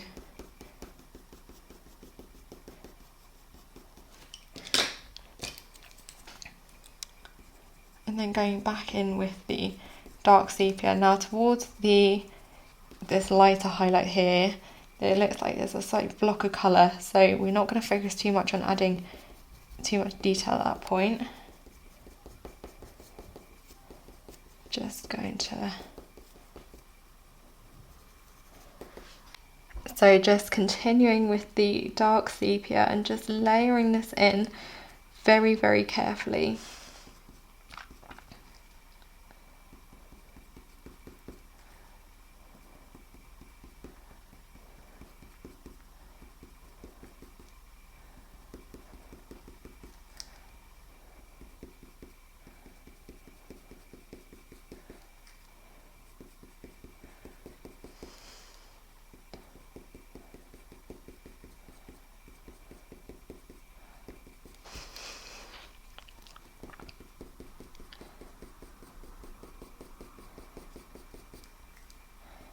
So as I said, we're just using this so carefully, and I'm just almost turning the pencil on its side just to really get, because sometimes if you draw sort of too far sort of downwards, you're going to get too much pressure put on the paper, whereas if you turn the pencil on our side, obviously it's a lot softer. We can go in with a much more sort of more, I don't know the other word other than softer. I feel like I need to get better with my words, because I'm like I don't really know what I'm doing. But as I always say, it's really, I find it really challenging sometimes to really talk through what I'm doing, especially because drawing takes so much concentration. And obviously I've done this for so many years now that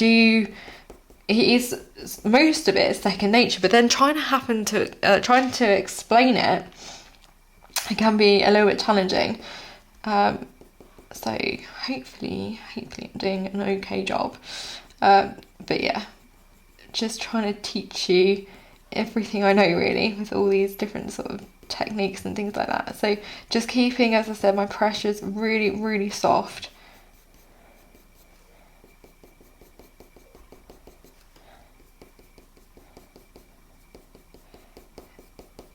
Just going to allow a few, like some of that light hair, some of that lightness to show through.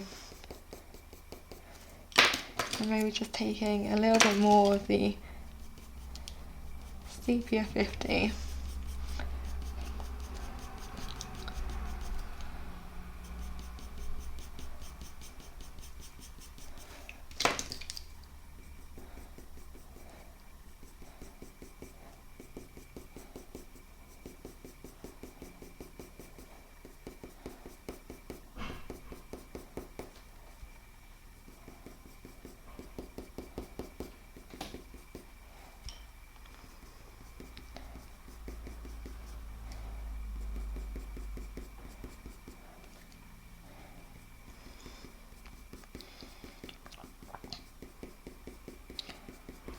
So as I always say, just following through with the direction of the fur.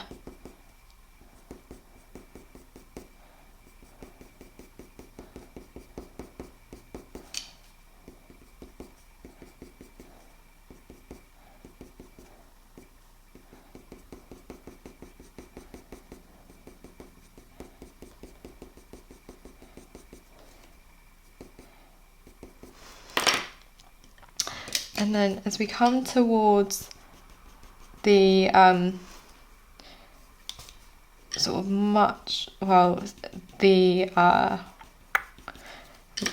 brain fog, this tail end, we need to be transitioning into that from sort of the dark colour to the orangey tone. So I'm just going to use a little bit of the sepia 50, and then just noticing any areas that just need to be made a little bit darker.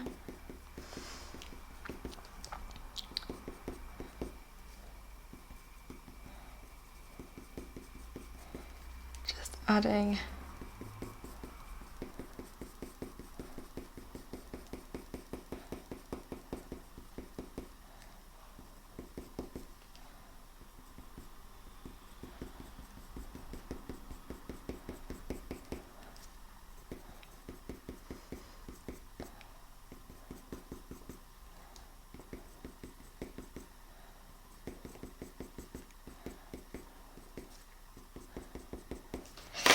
and then we can just use a little bit of black. And again, making sure our pencil's super sharp. And we're just gonna go over those really dark areas that we put in with the dark sepia.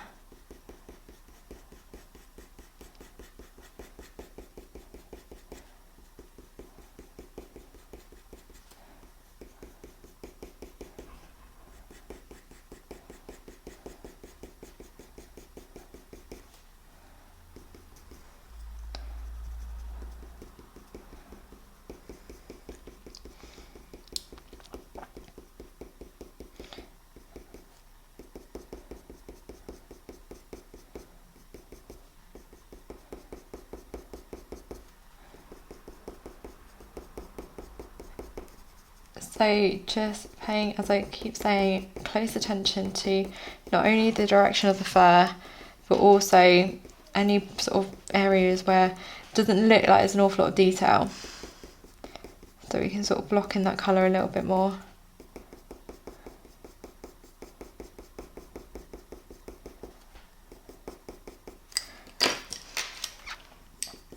And then I'm just going to take a little bit more of the Payne's grey. Using that Payne's grey gently just to come up over that cold grey one. And then I'm going to take a little bit again of the cold grey one and just push it. Any sort of lines that were done a little bit too much, like there's a little line here that's a little bit too much. Might even use maybe a tiny bit of the silver grey, which is super light, but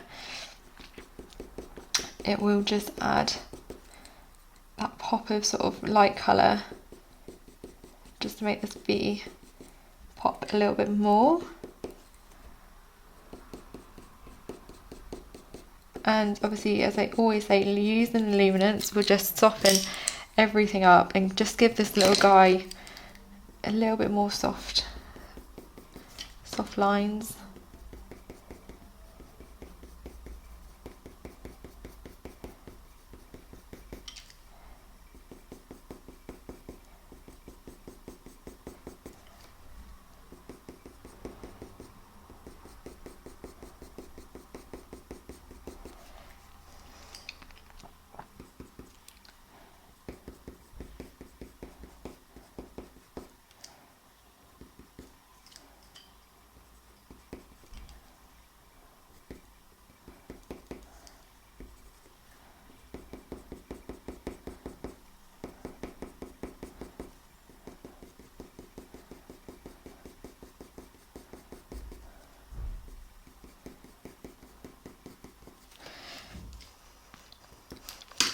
And then again, just going over with the black, just dragging a few black lines just through, and then just putting in this dark bit in sections.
And then just to lighten up a few lines through here, I'm going to take my Payne's Grey, sorry, not my Payne's Grey, my Sepia 10 from the Luminance, and just draw in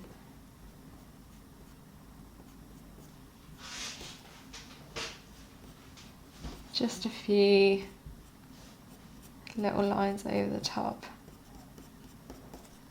And if you feel like any have gone a little bit too much, just knock them back a little bit. And then I'm going to take my white pencil and just overemphasize a few of these little highlights.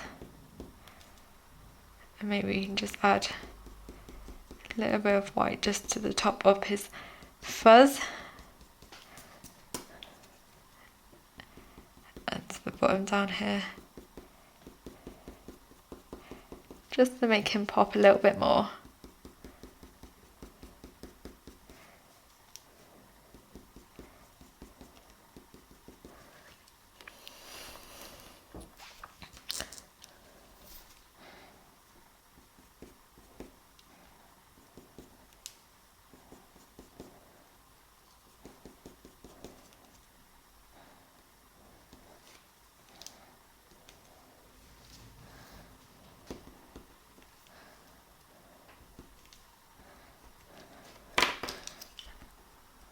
And then again, just picking up, so going between the black and a little bit of the white.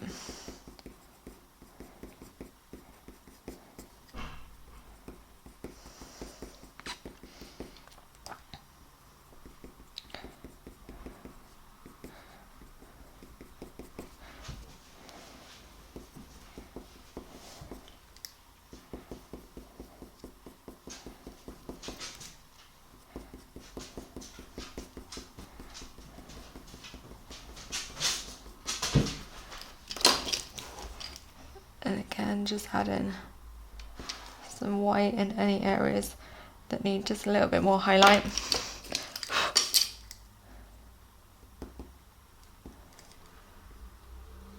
Okay, so gonna start looking at adding a little bit of cream to this other little yellowy bit.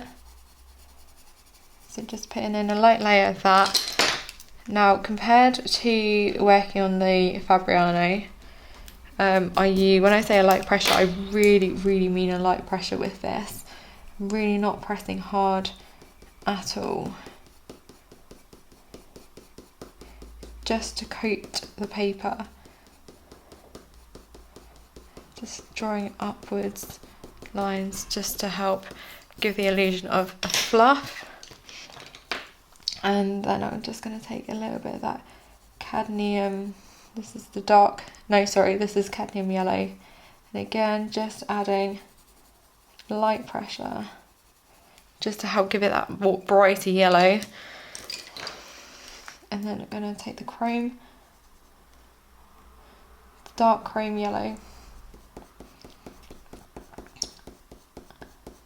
and just drawing this, focusing it mostly on the base.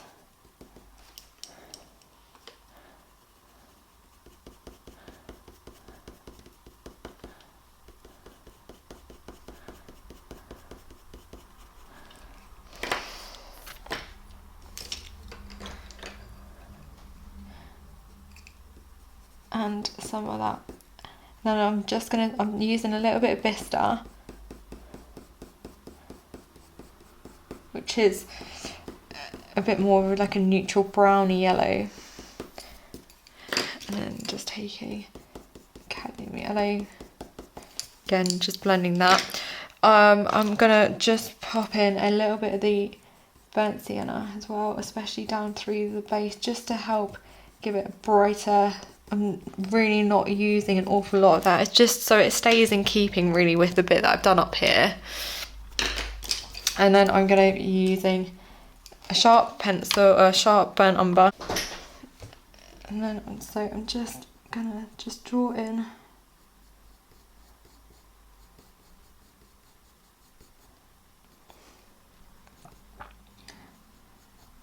I'm just going to take a little bit of this burnt umber through the bumblebee's fur as well, just again so it all stays sort of in keeping, and I'm just going to press a little bit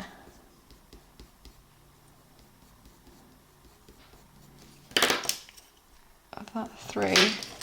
I'm just going to take a little bit of cream again.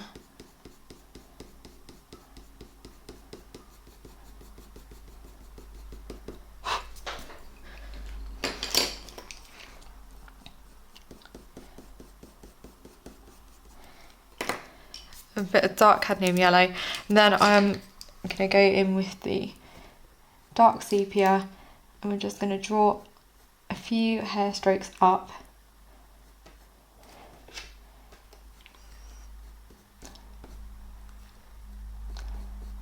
So starting at the base of that black and just pulling just gently a few straight up, and I'm trying to blend a bit of that dark sepia in a bit more as well. Then just using a little bit more of that dark chrome yellow.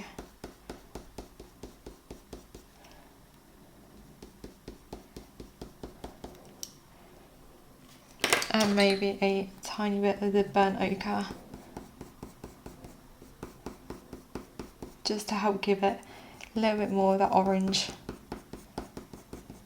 And again, not being afraid to go into the black, because obviously the black fur is sitting over the top of the yellow, so it just makes it look a little bit more natural. And that's probably all we're going to have to do for that bit. I might add a little bit of white, as I did on the other bit, just to help give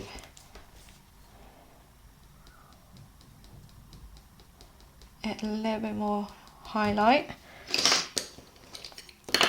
And then adding some dark cream yellow.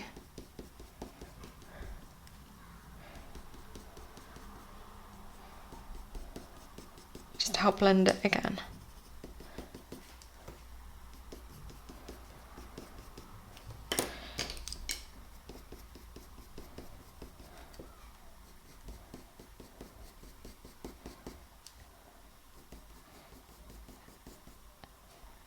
And then just taking the dark sepia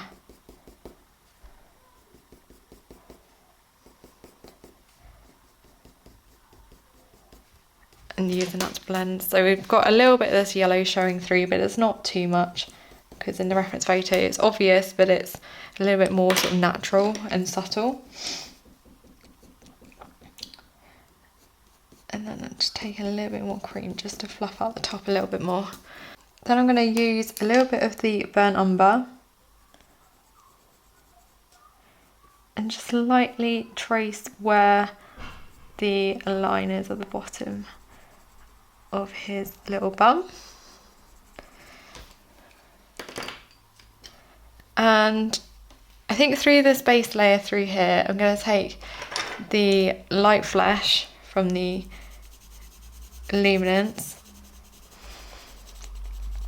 because using the cream or anything like that is going to be a little bit too yellow, and this is yellowy, but it's a little bit more subtle. It's a bit more of like a peachy tone. So I'm just removing the graphite off here.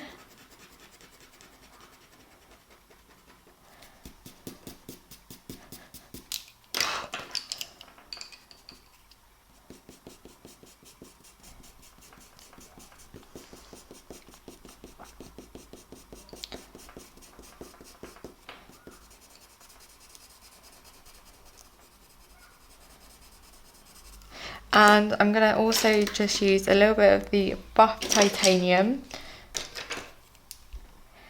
just over the edge here where it looks like it gets a lot lighter.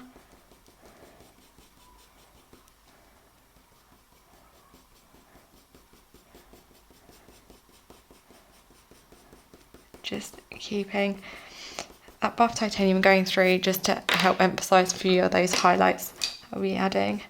then just using a little bit more of the light flash.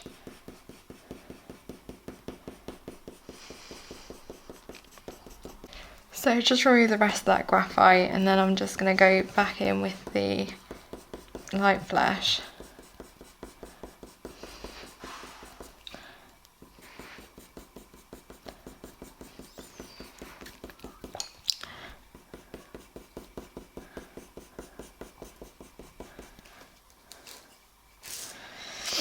And then,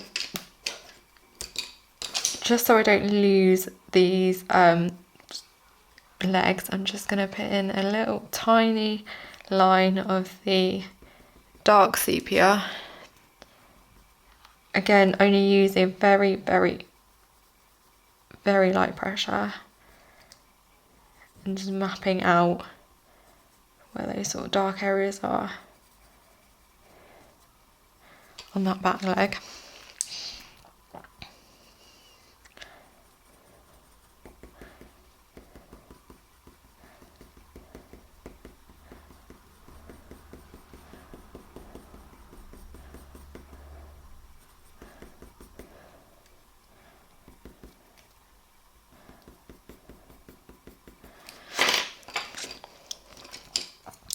And then I think I'm going to just take a little bit of the burnt umber.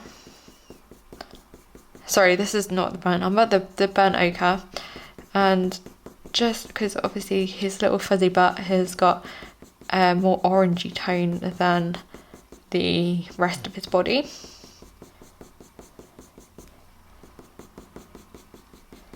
So again, following the direction and fur length, it's always important to always pay attention to the length of the fur as well as the direction of the fur.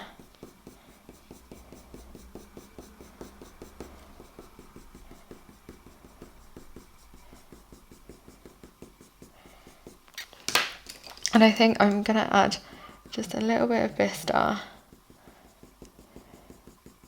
So I'll just sit just at the edge here.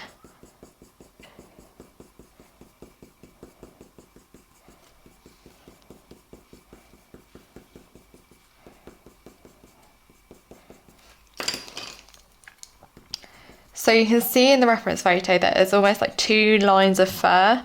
So we've got this fur, this front line, and then we've got this back end. Then we've got a few areas of different sort of bits of fur that are going that way, and then some that are going that way. So as I keep saying, it's really, really important to be following that direction that we can see in the reference photo. And I'm going to leave a lighter line going through here.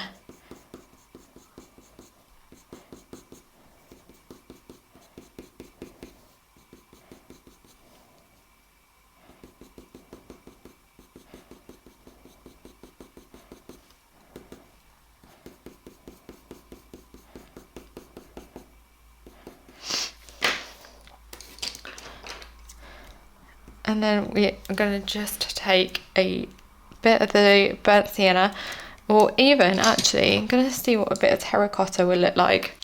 So just giving it a little sharpen. And I'm just going to try and emphasise a little bit of that orangey tone with a bit of the terracotta.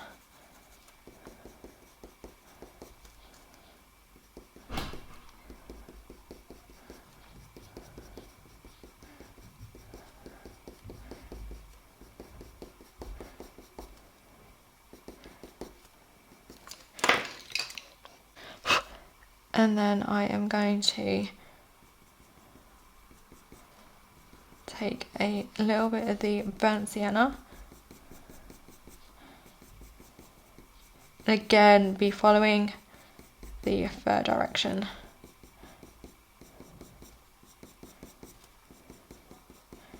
And the fur length.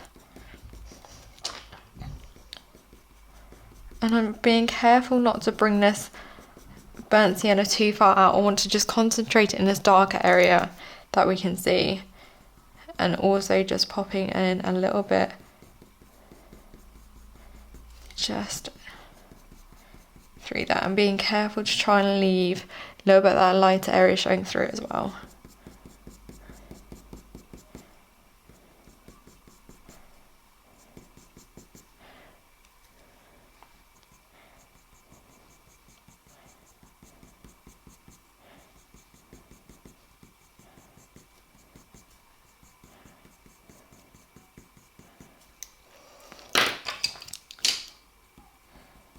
And then a bit of the burnt umber for those darker areas.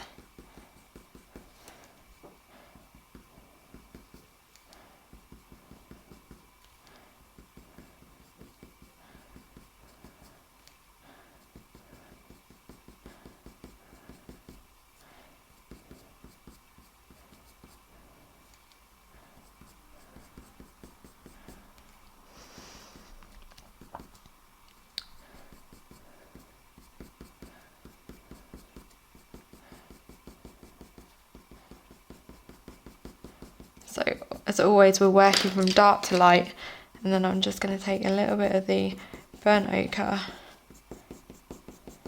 and just look at adding a little bit more of this just to help lighten and add a little bit more of that orangey tone.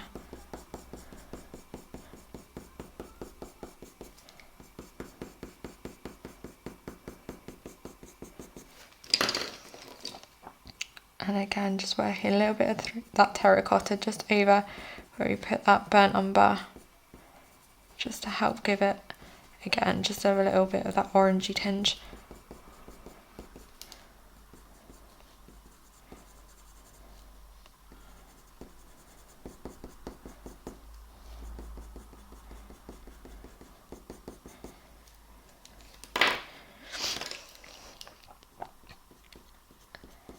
Then I'm just going to sharpen up my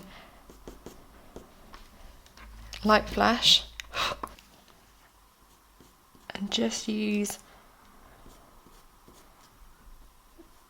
this just to help draw in a little bit more detail.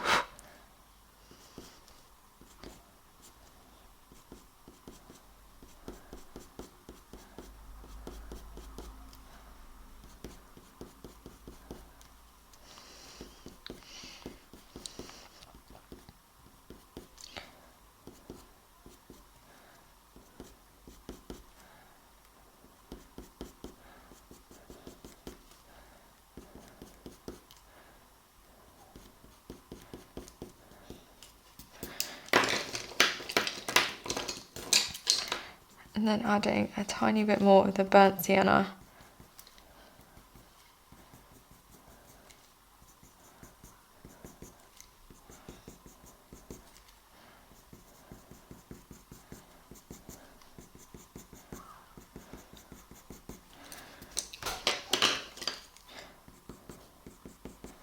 And some of the burnt ochre again. Just going to bring down some of that burnt umber just into this sort of the tail, and just blending it with that darker colour, so that the dark areas of fur, dark patches that we can see, just using a bit more of that burnt umber.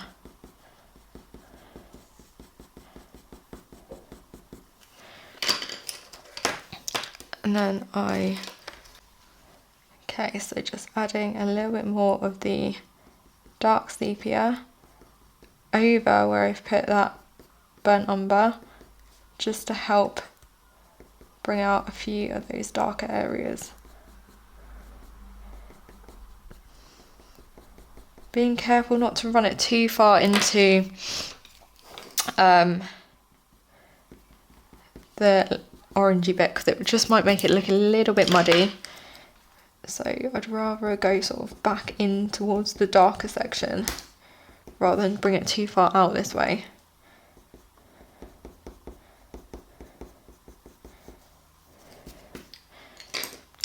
And then just adding a few highlights with the white.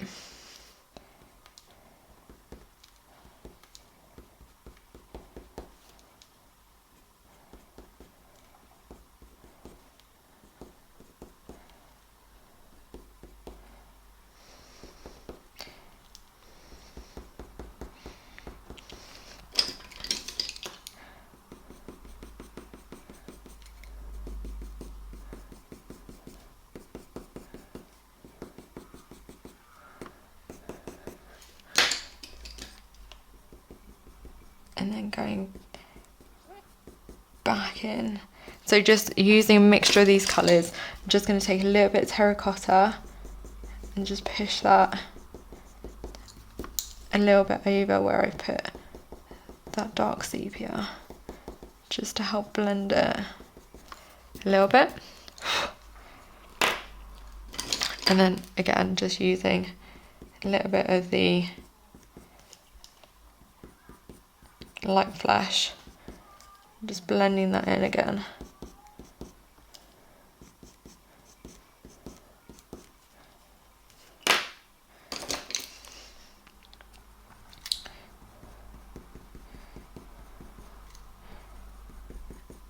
And then just taking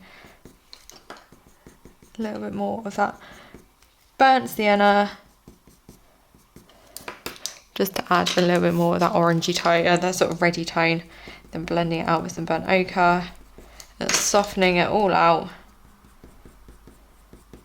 So I work backwards really with my light flash.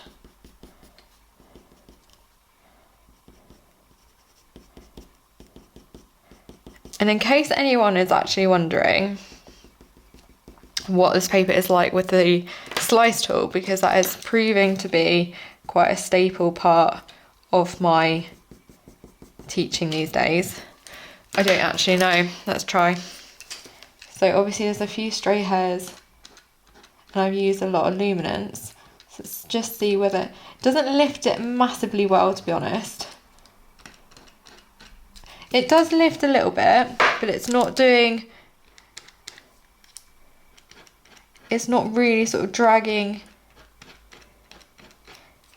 the pencil through as much as it probably would on another surface. So if anyone's wondering what the slice tool is, it just helps lift off a little bit of pigment. But as you just hopefully saw, it didn't really do much. So I'm just gonna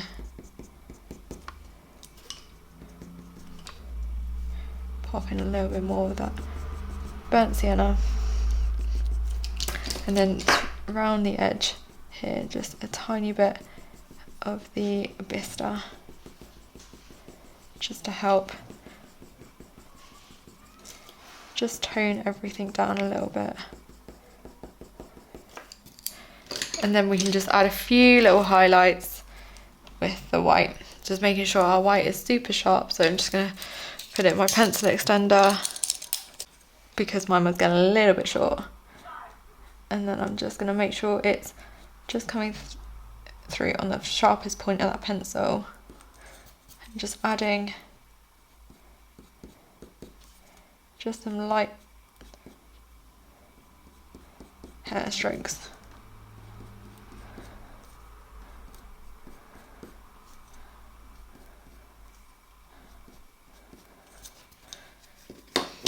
And then just toning down any that are a little bit too much with a bit of the burnt ochre. And that's probably gonna, apart from just highlighting a little bit at the edge,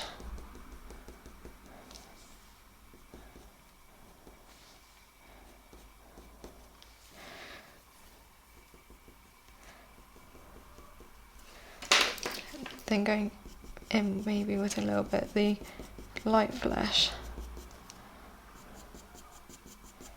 just drawing out a few hair strokes just to make his little butt a little bit fluffier.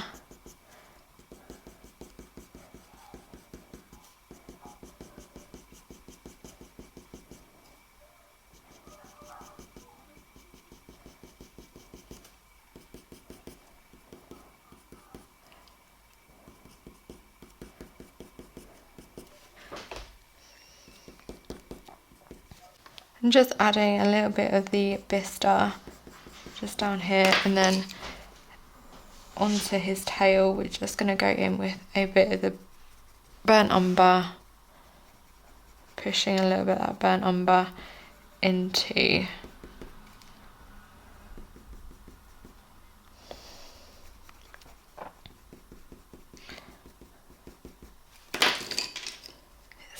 sort of fluffy bits.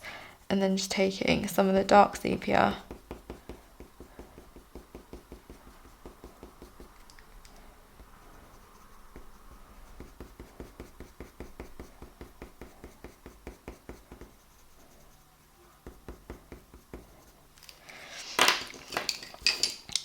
and a little bit of the burnt umber again, just to help blend it, just so it looks quite seamless.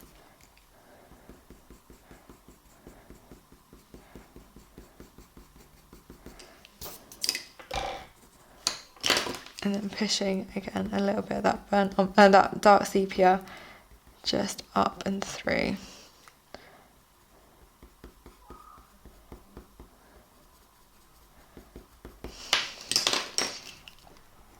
And then just taking a little bit of the light flash and just running that over the top as well, just to help lighten that a little bit more. Right, so I'm going to start coming down over his rear leg, or one of his rear legs. Obviously we've put a little bit of shadow in behind here already, just so we don't lose that area. And then I'm going to take a little light layer of the light flesh and the luminance. And again, just pressing them really lightly, because we will going over with other colours. This is only just to put that sort of nice light base in. I'm going to just remove the graphite there. And just use little circular motions just to get an even coverage. And I'm also just going to take a little bit of beige actually. And the reason why I've gone for beige is because in the reference photo I wasn't sure whether to go with sepia 10% or beige, but it looks like it's got a bit more of a grey tone rather than that purpley undertone. But that's just what I see. Obviously if you see different, then obviously you can add whatever colours you think would work. I mean, there's no right and wrong answers to any of this. It's art at the end of the day, so it's completely your own interpretation of this piece. I am also just going to put in a little bit of the sepia 50 just through that darker area in the middle, just blending. I'm not going to bring it too far down, and so I've sort of brought it halfway down, and I'm just going to put in another little bit of the light flesh. And trying to just think what colours to use. I might just take a bit of the burnt umber, and I'm just going to draw in the shape that I can see in the leg, and I might use this burnt umber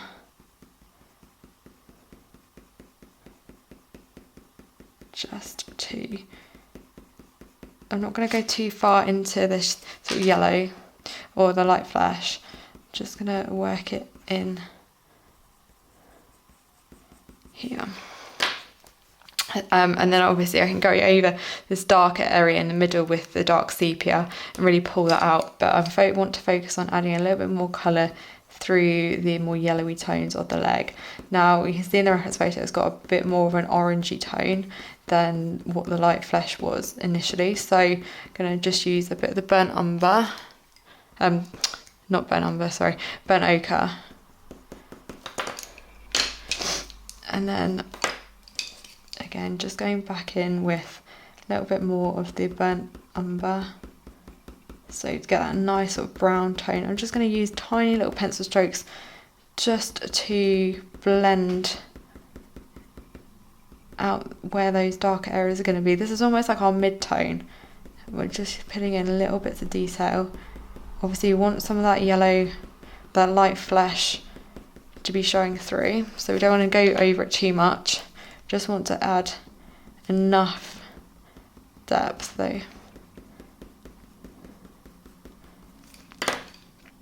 And then just taking a bit of the dark sepia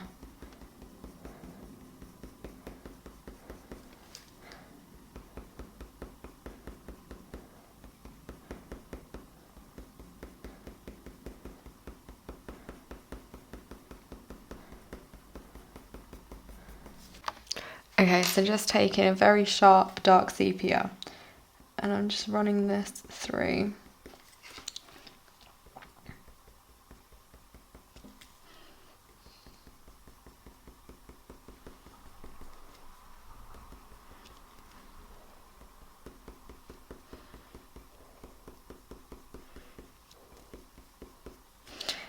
And I'm noticing that there's a few little stray hairs that are coming out, so I'm just going to try and include them as well. And I'm just bringing a little bit of that dark sepia up into the top part of the leg, just to help blend it. And then I'm going to just go between adding a little bit more of the burnt umber, just to really get some bit more depth and darkness. And then for that really sort of centre bit, just going to add a tiny little bit of black, and then just feather out a few pencil strokes just so it doesn't look like a black blob in the middle.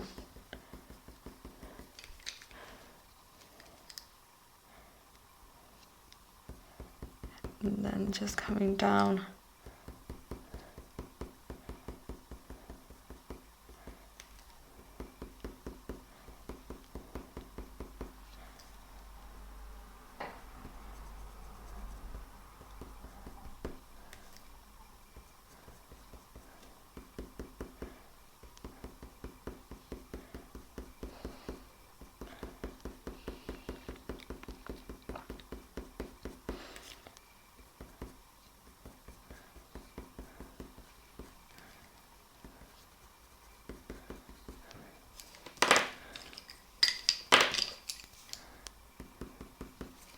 And then just to lighten up a little bit again through the bottom part of that leg, just taking a little bit more of the light flesh and just drawing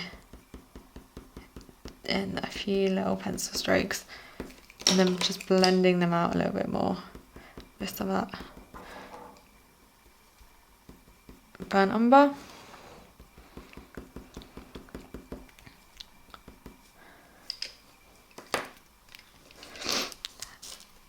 And then just so I don't lose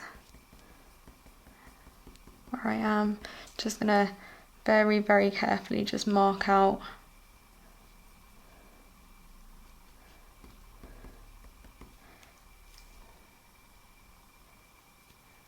the legs.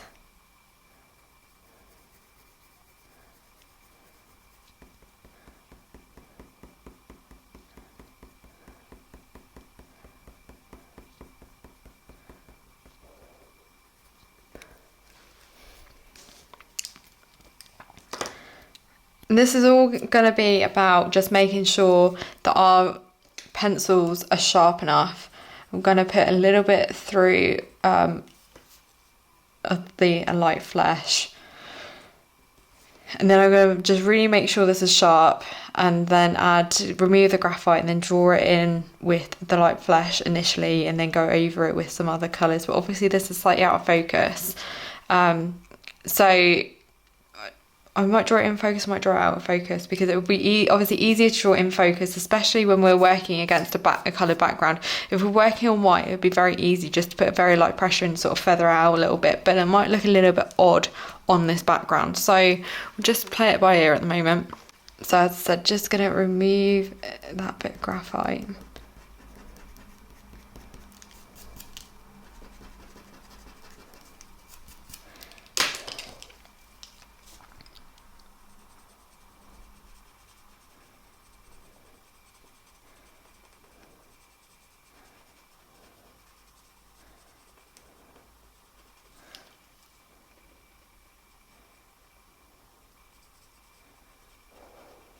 And then just with a really light pressure,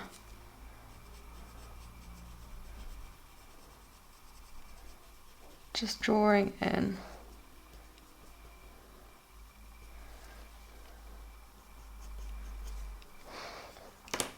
And then I'm going to do exactly the same over this rear leg. Even though it's a lot darker, I'm just going to start off by adding the light flesh and just paying very, very close attention to the shapes.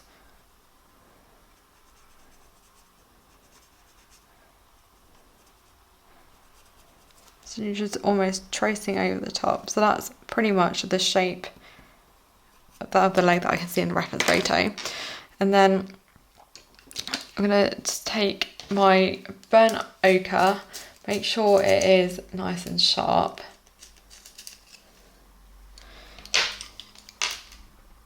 I'm just going to run over the top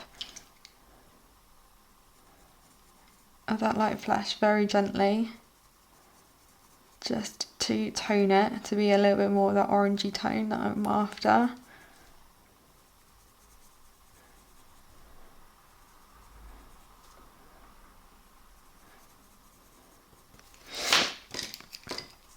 And then I am going to take the burnt umber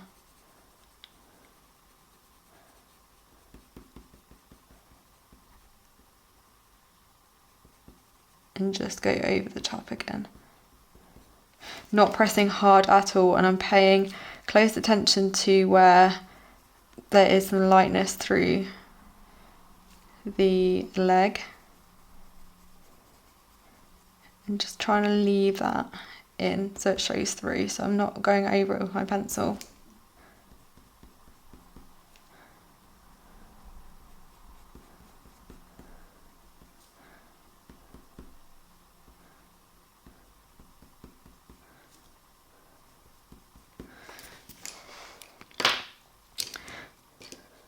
And then I'm just going to take a little bit more of the burnt ochre.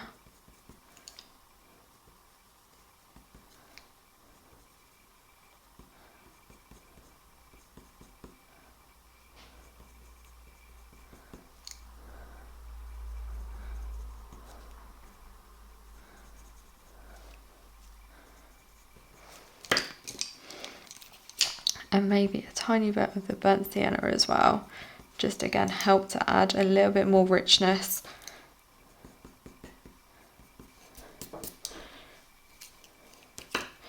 And then it's going to be about going in and making it dark to hype up that contrast. So just adding a little bit of the dark sepia.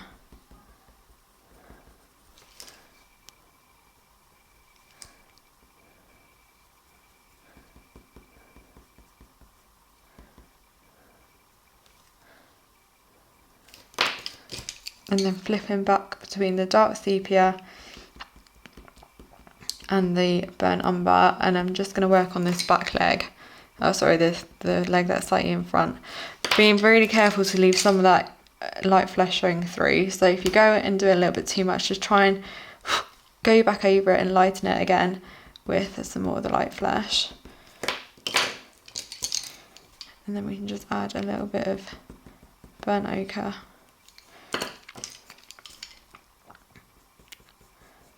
And then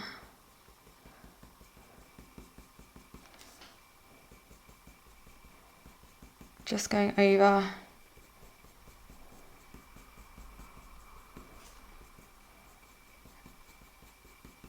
the rear side of that leg with some of the burnt umber. And then pressing a little bit harder once we've got a little bit more confidence of where it is darker.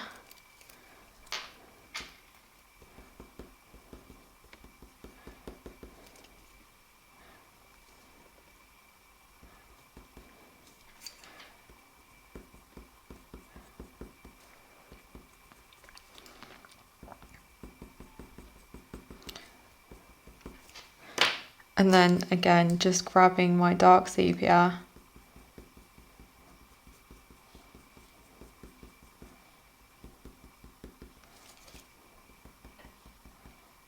and just adding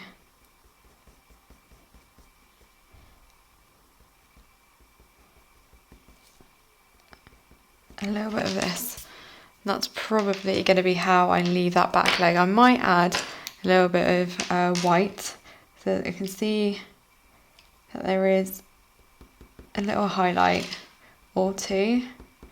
So I'm just going to add a little bit of white pencil just to brighten up. And then if I've gone a little bit too far with the white, then I'm just going to knock it back a little bit with a little bit more of the burnt umber.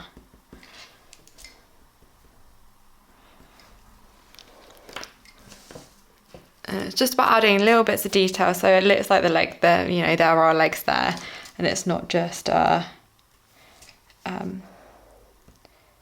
bit of a blurred mess. And just going to take a little bit more of the light flash, just run over those light areas, just to highlight them a little bit more.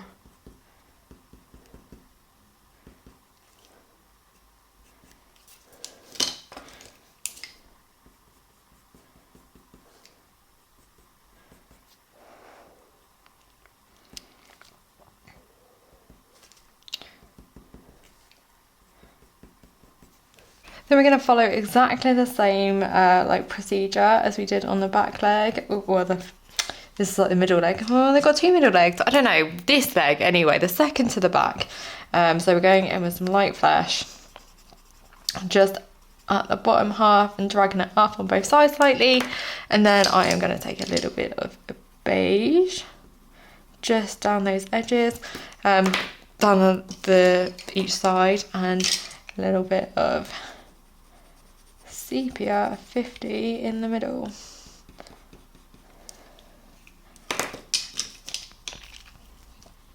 And then some of the light flash.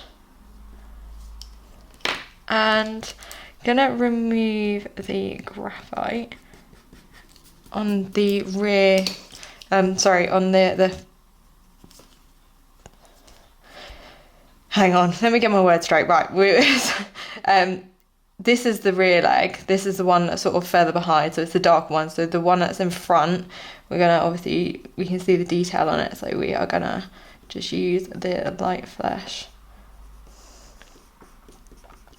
As I always say in every single video, and I think I've already said it in this video so far, it is so tricky to try and talk when you're trying to concentrate and draw and sort of talk through what you're doing. Is a little bit difficult, but we try our hardest. So obviously I've just been drawing in the shapes as I was going with that, and then I am going to take, it looks like it's got a little bit more of a yellowy tone.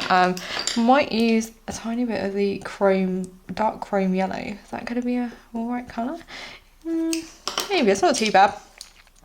And a little bit light pressure of some of the burnt ochre, just running that over the top gently, just to help darken it a little bit.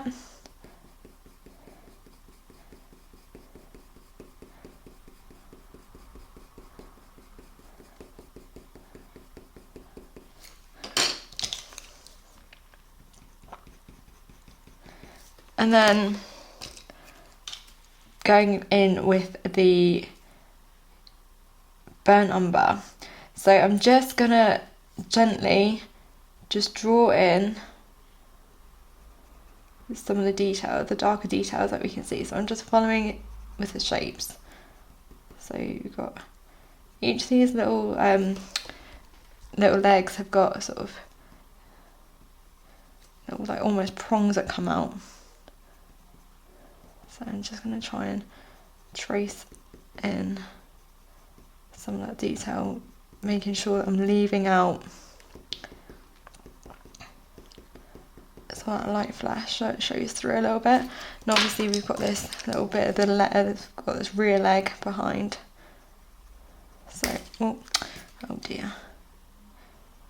Just taking the dark sepia.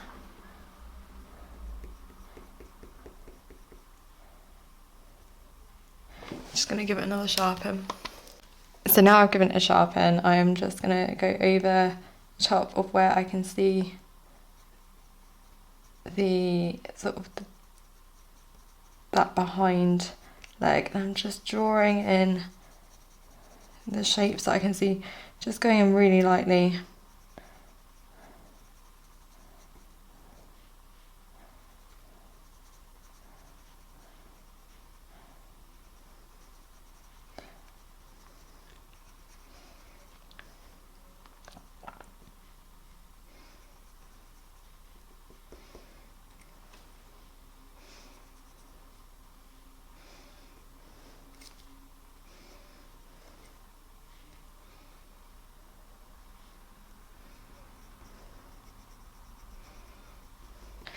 And once that sort of into the paper. I'm also just going to go over it a little bit with the burnt umber, just to give it that nice sort of browny tone, so it's not looking too dark or too flat. I think adding just because you can kind of see in the reference photo, there's a subtle sort of hint of brown.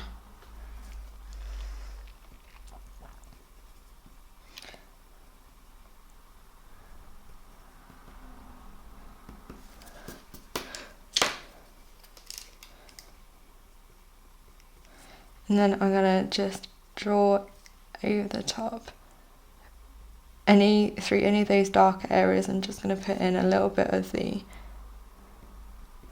dark sepia.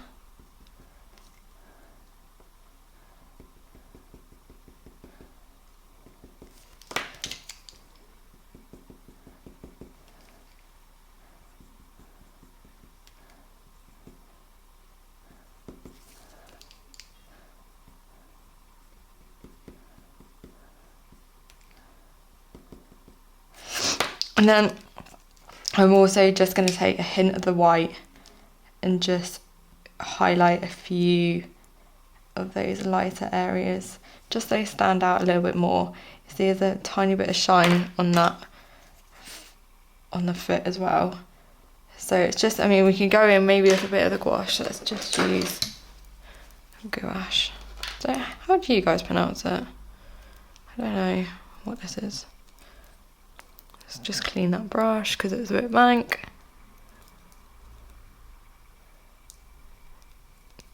Right. Just using a tiny, tiny little dab. I'm just going to put a little bit.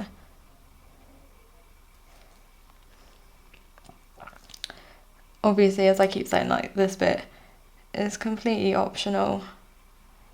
I'm just using it so sparingly, barely just dabbing it onto the paper, just to hint at a little bit of highlight.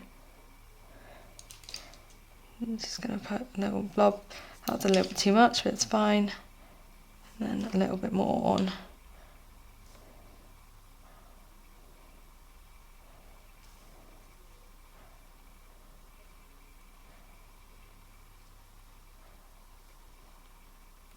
Oh, and that obviously I've just gone in a little bit too much at that point, but that's absolutely fine. I'm just going to wait for it to dry, or even before it dries, we can just use, no, in fact, do you want to wait for it to dry?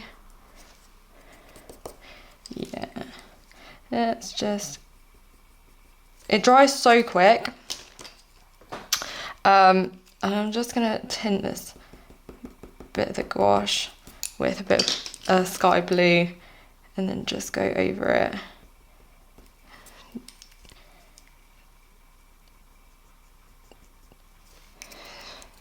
I mean, the thing is with this, it dries so quickly and then you can just go over it and it sort of disappears. So that's what's so, like, the beauty of it. You can't really make that much of a mistake. And then I'm going to go in through here. In fact, I'm going to not go in, I'm going to go in first with the burnt umber. So I'm just going to draw in the direction of the fur. Obviously, just use these short little pencil strokes.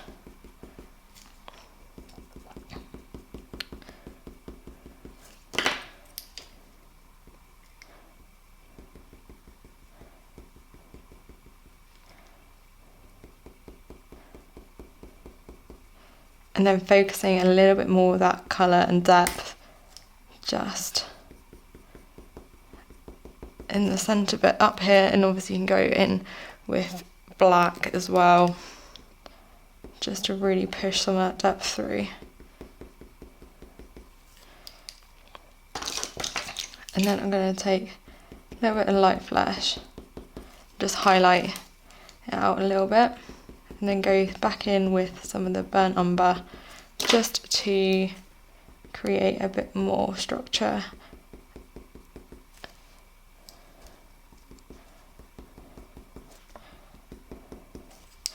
And a little bit of the white pencil just to draw in some tiny little hair strokes.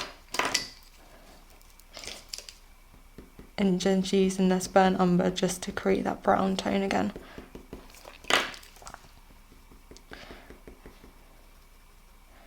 And adding more depth with the black.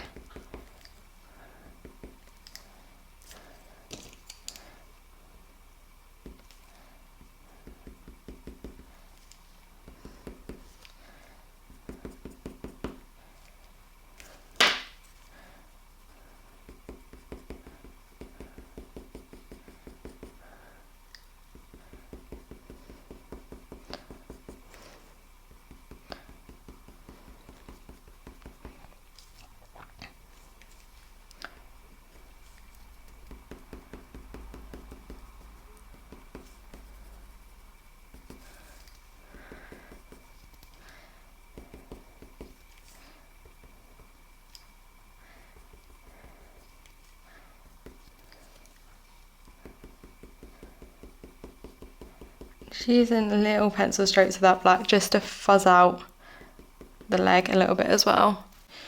Okay, so I'm now just going to take a bit of the sepia 50, and this back leg, well, the leg that's sort of further behind, looks like it's slightly out of focus again, and it's got a sort of like fuzzed out light. It's not black, it's quite dark, so I thought I'd go in with the sepia 50 to begin with, just to scope it out, just to map out some of the details. And obviously going in with the luminance, it will create a much softer sort of slightly blurred out of focus effect. And I might just use a little bit of the sepia, the darker sepia, over the top as well, because that's going to keep in with that lovely brown tone that's in there. And just running through the centre, using a little bit of the dark sepia. And just some of the sepia 50 along the outside there.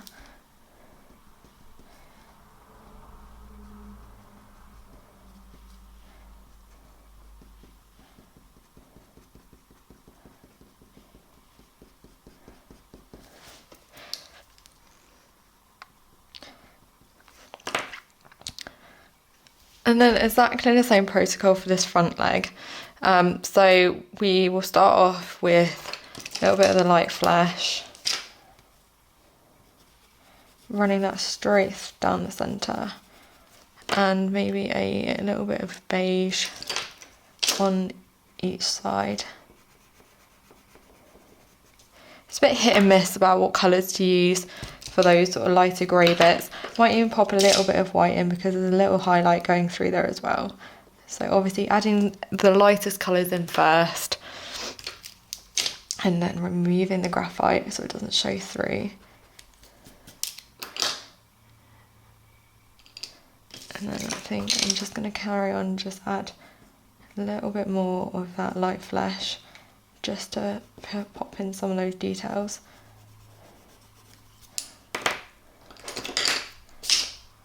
And then some of the burnt ochre and some of the burnt sienna.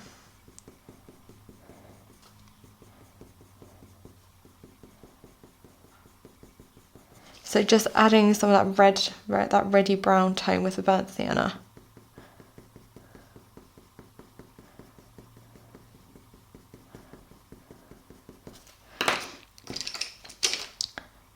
And then some of the burnt umber just over the top. Now I'm just going to lightly put in a little bit of this burnt umber, and I'm also going to just drag it out from that darker section as well, just so it looks like it's sort of blended and not just like a harsh line that's going through there. And then just adding some light little pencil strokes, trying to keep some of that light flesh showing through.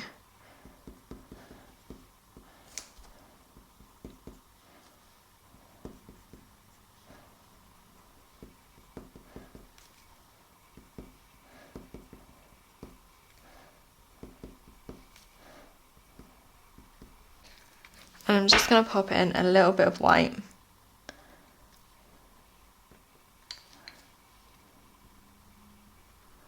Just along that top side there. And then I've just given my dark sepia a really good sharpen. And I'm just going to add a little bit of this dark sepia just through, just to help emphasize some of those darker areas.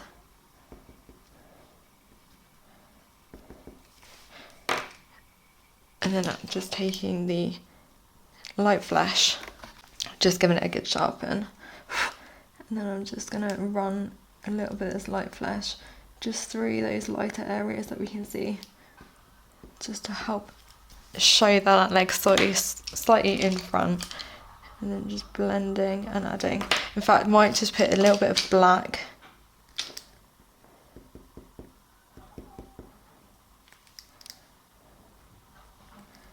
Just through that sort of leg that's slightly further behind. And then a little bit more of that burnt umber.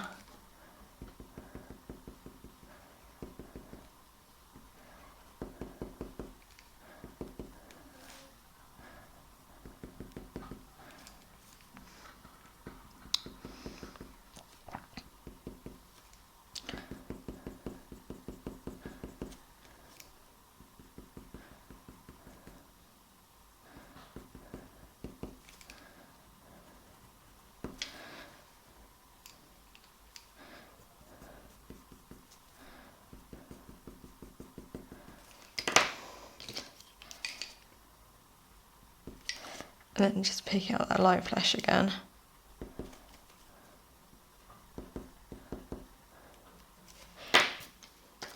And some of the white, just running a little bit of white through as well, just to again help emphasize and show that that leg's a little bit further in front.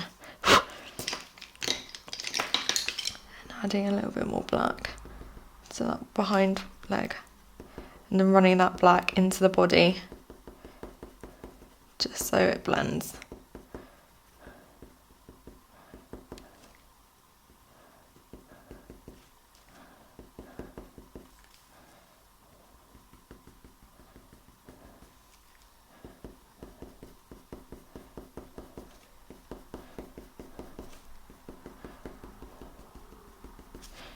Just going to take a little bit of the dark indigo from the illuminants, because I often find that adding a little bit of this sort of bluey, very, very dark navy blue to the black just helps emphasize it a little bit more and just adds a little bit more depth and makes that black pop a little bit. But I'm not sure how it's going to lay out on top of the black when it's on this grey surface. But it does seem to be making it a little bit darker, and it's really going to hopefully help add a little bit of an oomph to some of these sort of darker areas, especially the ones that have got that sort of bluey tone running through them as well. So it's just, sometimes it's adding some subtle colours. I'm not pressing too hard with this dark indigo, because I don't want it to really be that sort of that blue, but especially over that black where we've put in through the eye there, I think that this would be quite a nice sort of little added extra.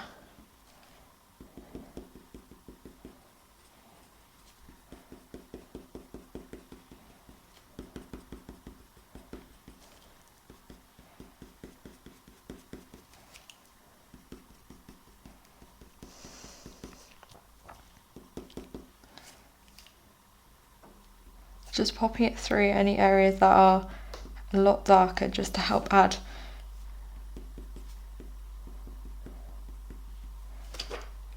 that little bit more detail. And that will just help offset against the orange and sort of make it pop, hopefully just a tiny bit more as well. Okay, so now we are moving on to the wing, which is, to be honest, one of the parts I always put off when I'm drawing these little things.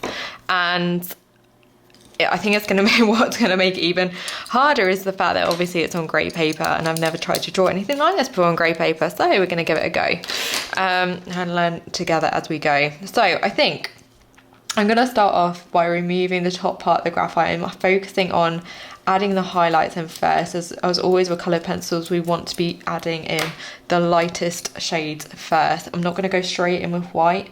I'm actually just going to take a little bit of light beige from the Pablos and just run this very, very gently over the top. We're going to let the paper do some of the work for us. So we want to just be putting in a little bit of pressure, or a light pressure for those that top part there, and then we're going to be removing the graphite as we come down, and we are going to let, as I said, that the paper do some of the work for us.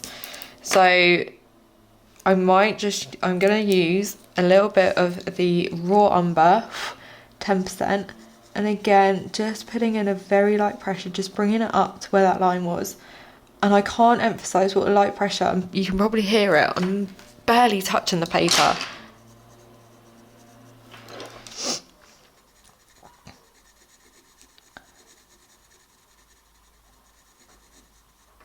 And because this is such a smooth surface to work on, we don't really have to worry about grain. We can put a very light pressure down and it's going to go on quite smooth. So just following where that graphite line was and just putting a little bit more of that raw umber at the bottom here. And we can see there's a little line going up through there.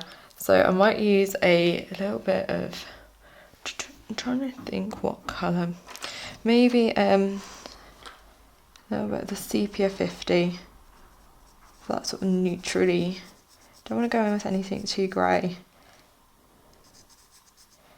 And then we're just going to put in a little bit more pressure towards the base and then feather it up and out.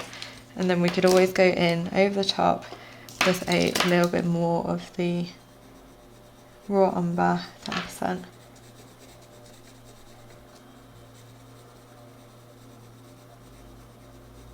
Just to help subtly just create a little bit of, we're using it to create a little bit of structure and dimension, but we don't want to use it too much, so we might just remove the top part there.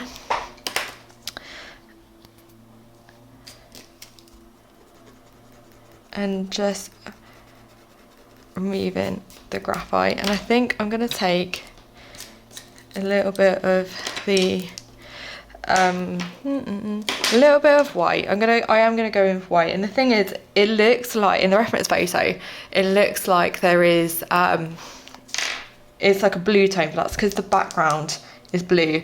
At the end of the day, we're trying to draw something that is completely transparent, well, pretty transparent anyway. So we got to just focus on just adding little subtle details, and it has really got to be subtle. You don't want there to be any harsh lines with this. So just adding very, very soft pressure. If you can hear the lawnmower, I do apologise. I think my neighbour's cutting their grass. But hopefully it won't be too loud. So just using, as I said, a really light pressure, and then just focusing on any areas that just have got a little bit more brightness, and just adding a little bit more pressure and drawing in a more condensed manner.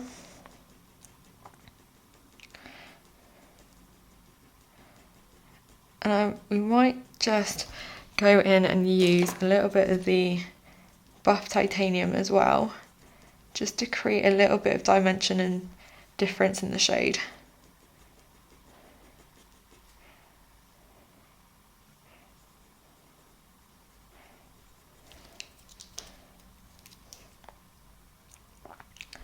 And then just going in over the top and just pressing a little bit harder. We want to create a bit more lightness.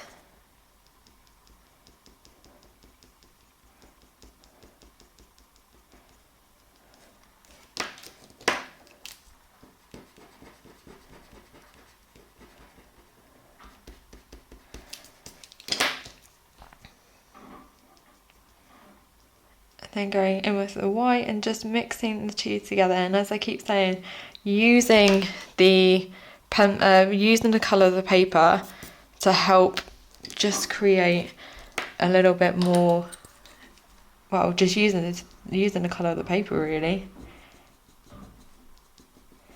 And then for any areas that I've got a slightly sort of greener tone, I'm just going to take initially just a little bit of the raw umber and just removing, as always, those graphite lines. We really don't want them showing through. And I know this isn't really like the most in-depth part of the tutorial because it's very, very sort of like I'm just almost walking you through what I'm doing step by step rather than sort of explaining much to do with the process and that. But that's purely because it's really quite difficult to give much reasoning behind it other than I'm following what I see in the reference photo, and just teaching you sort of different techniques to try and sort of encourage, but just to try and pick up sort of some of that brightness that we can see. So as I said, any areas that have got a slightly more yellowy beigey tone, I'm either going to go in with, depending on how dark it is, a bit of buff titanium or a bit of raw umber 10%, and just following.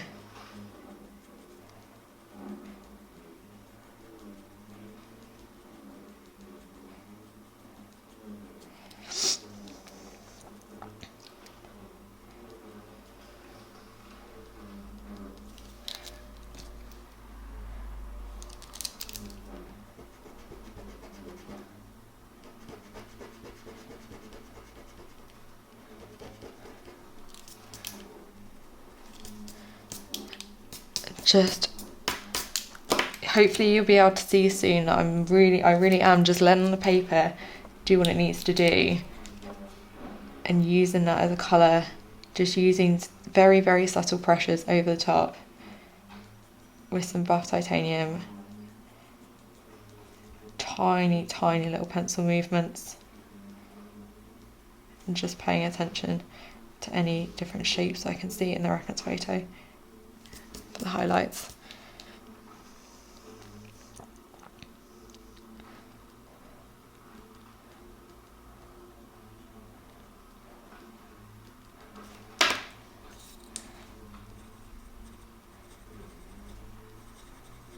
And then just using again, blending in a bit of the raw umber.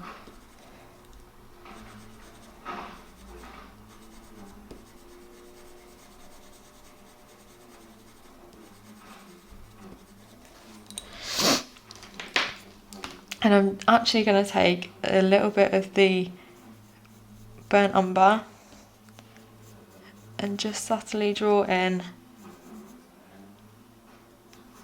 a few of those sort of browny tones that we can see in the reference photo.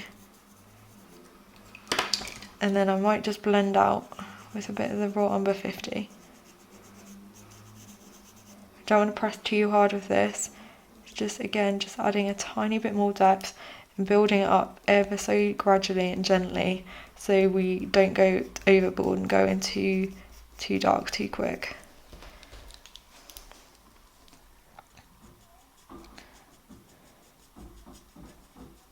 And one of the things I would say is when we're drawing this out of focus wing, that's sort of the rear wing, the one behind here, we really don't want to have any harsh lines. So here, this wing is in focus through here, then it's out of focus really behind here. So we can't really tell when it ends. So we're just going to go in very, very gently with a little bit of the raw umber, 10% at first, just using tiny circular motions.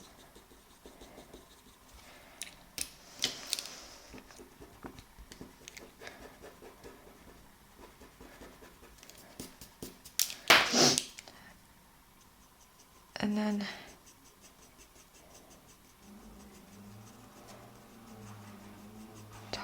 tiny amounts of raw umber 50. And just blending those two together on the paper just to create that really subtle sort of end to the wing.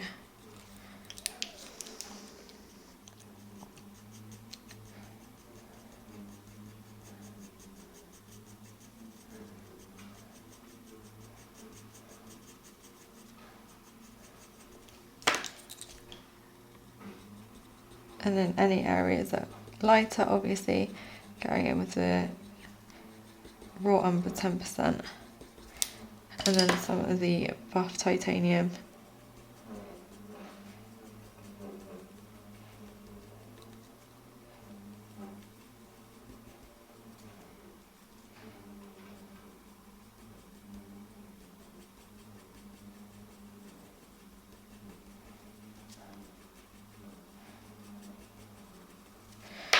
And maybe just adding a little bit of the beige to any areas that are a little bit more grey tone. And the thing is, the beauty of using the Pablos is they go on just really, they sort of just blend into the paper quite easily. And then we can just take a little bit of more white, just go over any highlights.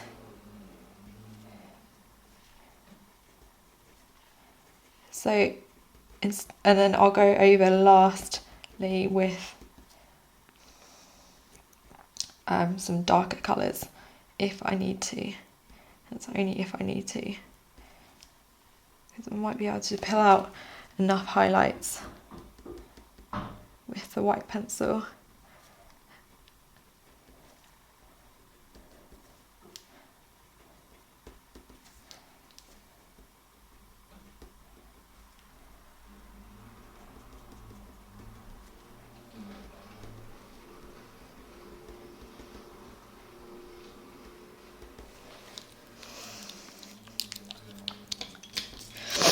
And then just removing the back end of that wing there. And then again, exactly the same protocol, just going in with a little bit of the buff titanium. Really, really soft, fluffy pressure. So tiny circular motions, just following the edge of that wing.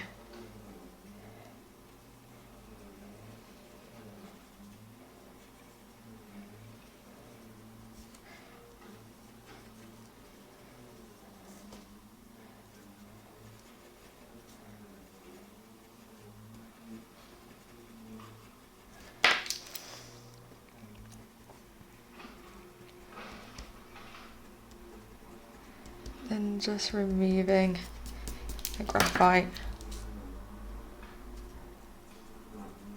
And pressing a little tiny bit harder through any areas that are again a tiny bit lighter.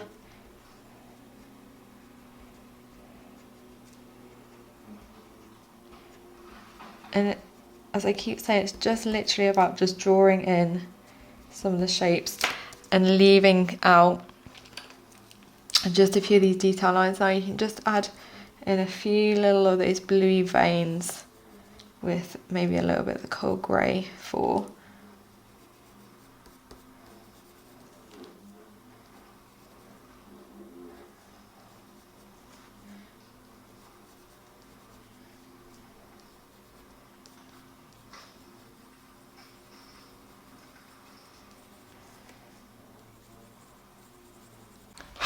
I am just going to add a tiny bit of silver grey just through this bit up here, because I think adding a slightly bluer tone would just help make that wing pop a little bit more as well.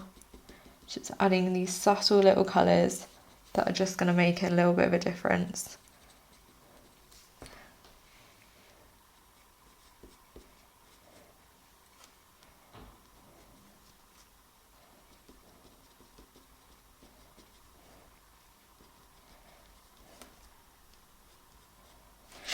And then I'm going to just press a little bit harder with my white pencil.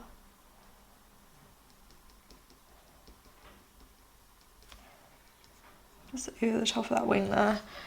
Just to, and then go in with a little bit of the silver grey. Just to pull down a bit of that colour and help blend it.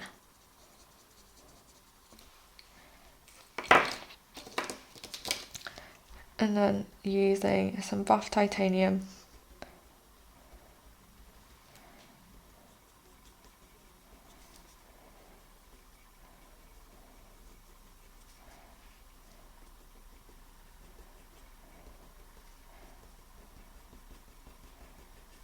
Just really gently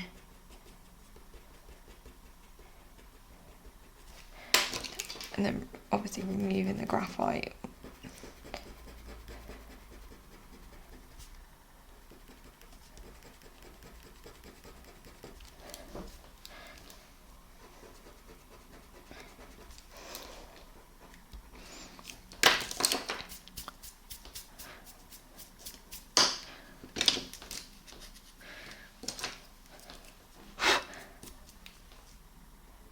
And I'm just going to use a little bit more of the raw umber 10%. Again, just in any areas that have got a more sort of yellowy beige tone.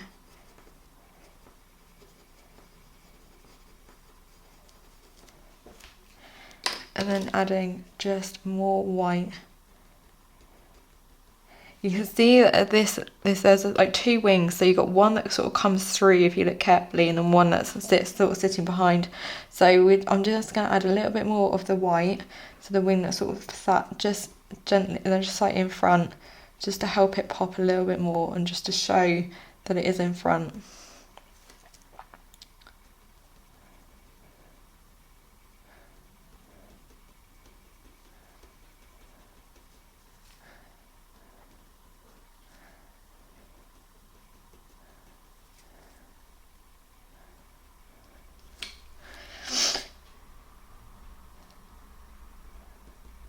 And then just starting to add a little bit more brightness.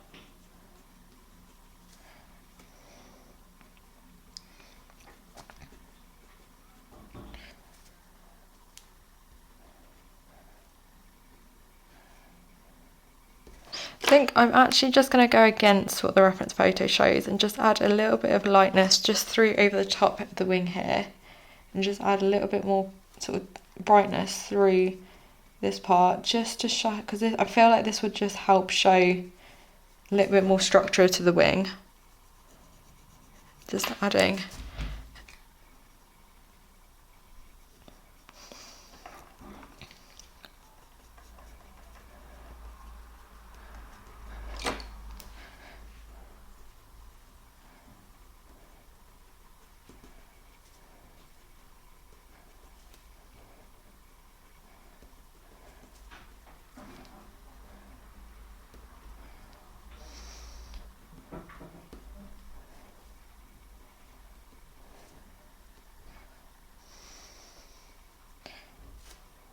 Okay, and then I'm going to add just a little bit more through the edge there.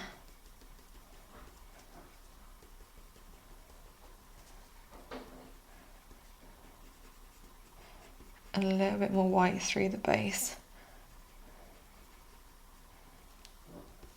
And then maybe just taking, because I'll just, even though there's a few sort of brighter areas and there's a few definite highlights through there, I just want to make sure that keep them nice and soft looking, because at the end of the day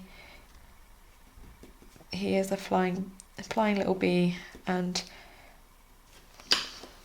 his wings will be moving. So I'm just going to use a little bit more of the raw umber, 50%.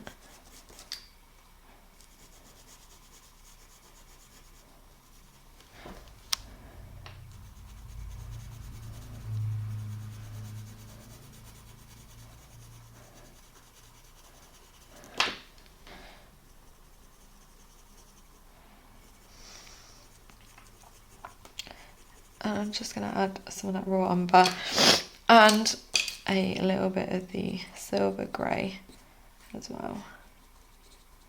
Just again, just over that wing, just helping to add a little bit more brightness.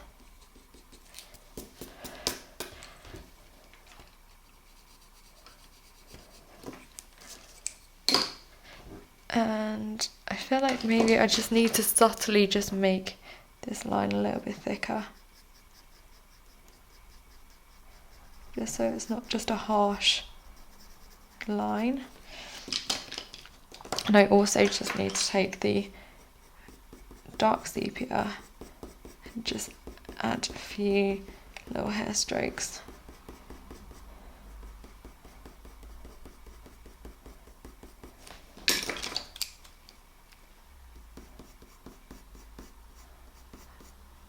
And just taking the burnt umber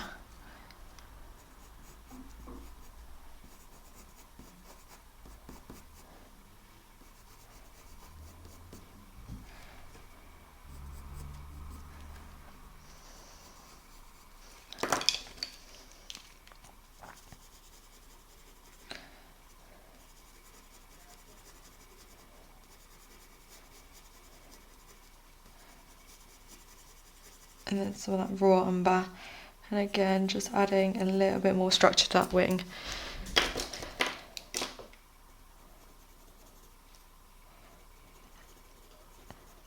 And working through, adding some more brightness and blending into that raw umber. I'm just doing, I'm putting in markings just to try and help emphasize a little bit more, but I think I'm going to use a little bit of the white gouache.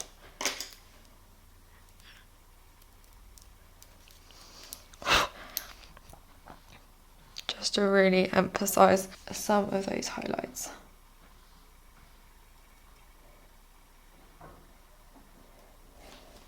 On that wing.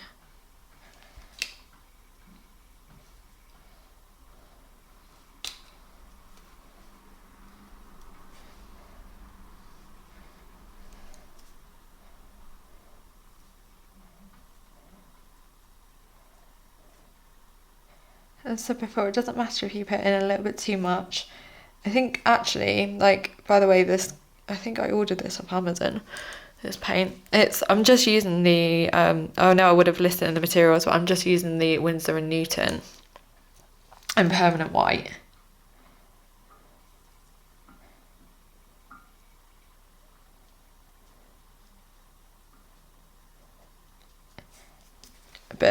And the reason why, you can use a gel pen even, but I think the reason why I use this paint over a gel pen is this is light fast, so it will not fade over time, whereas I don't think the gel pens, they won't fade for years, but this is a little bit more sort of permanent graded. This is a little bit more professional as an artist if you're looking to sell your work.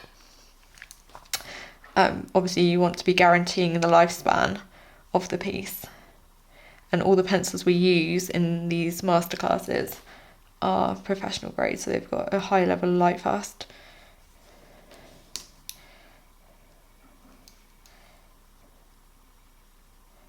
So just adding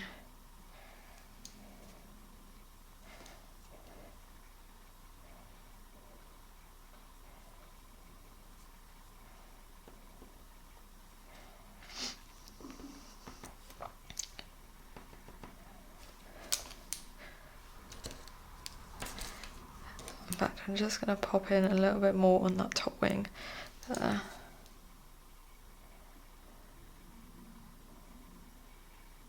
I'm just using a stippling effect just to create a little bit of texture on that wing.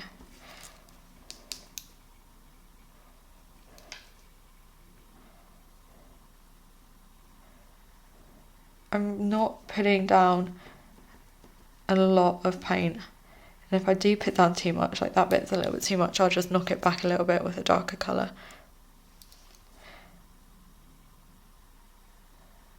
So as I said, just stippling it in.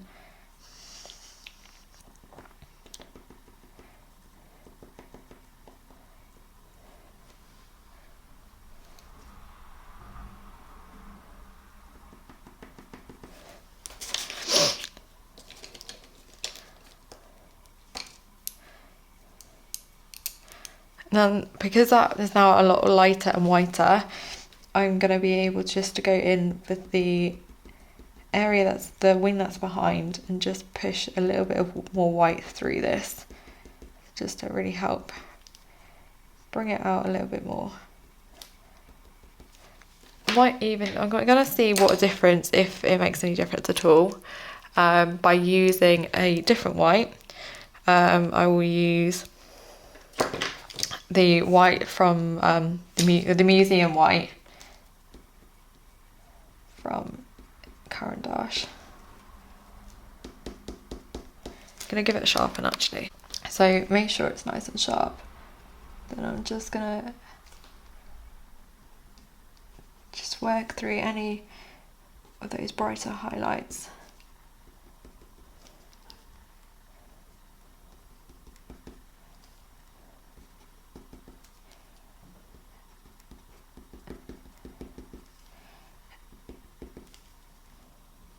And the thing that I would say about this white compared to the others is that this seems to go over areas a little bit easier.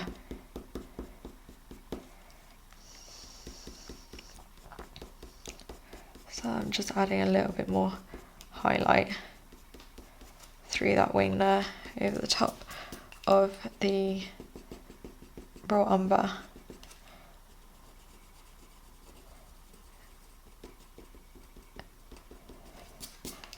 And you can almost, if you go in a little bit too much with the gouache, you can just almost scratch it off a little bit with a white pencil, just to soften it out a little bit more.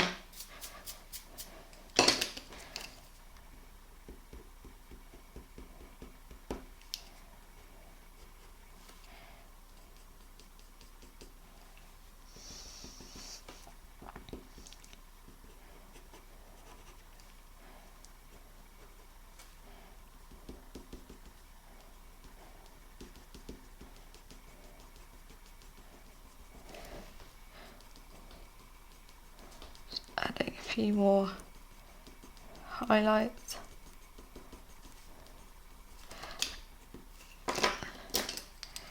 And just a little bit of black.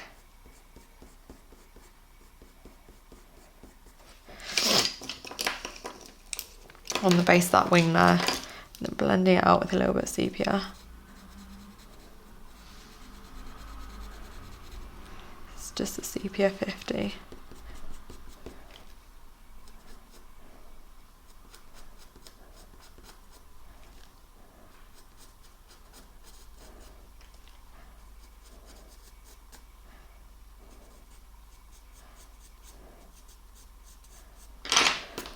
Just adding those details in with a little bit of that sepia 50.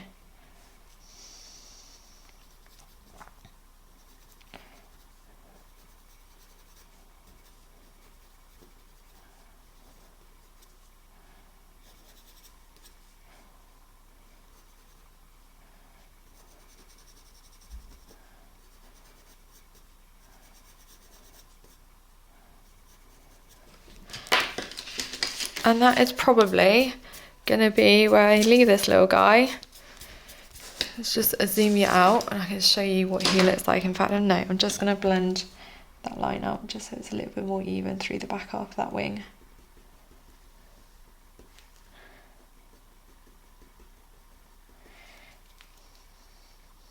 I've automatically just picked up the luminance white again.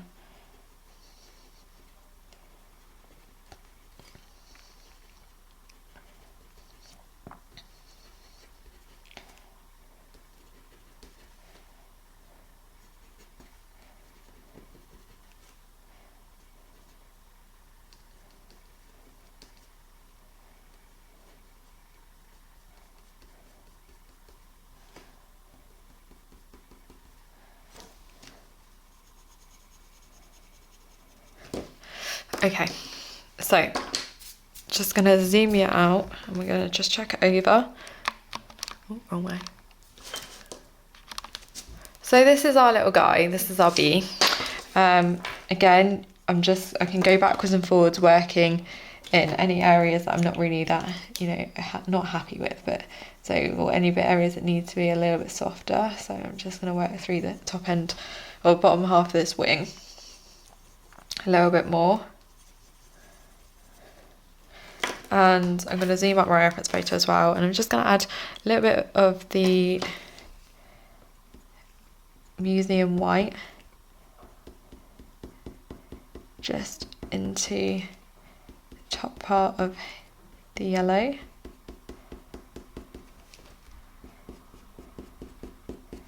Just to help create a little bit more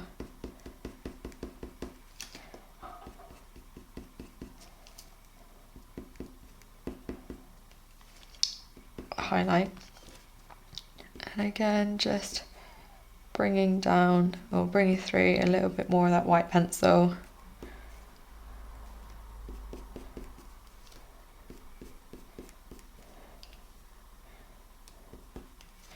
Just using it to help emphasize some of those highlights.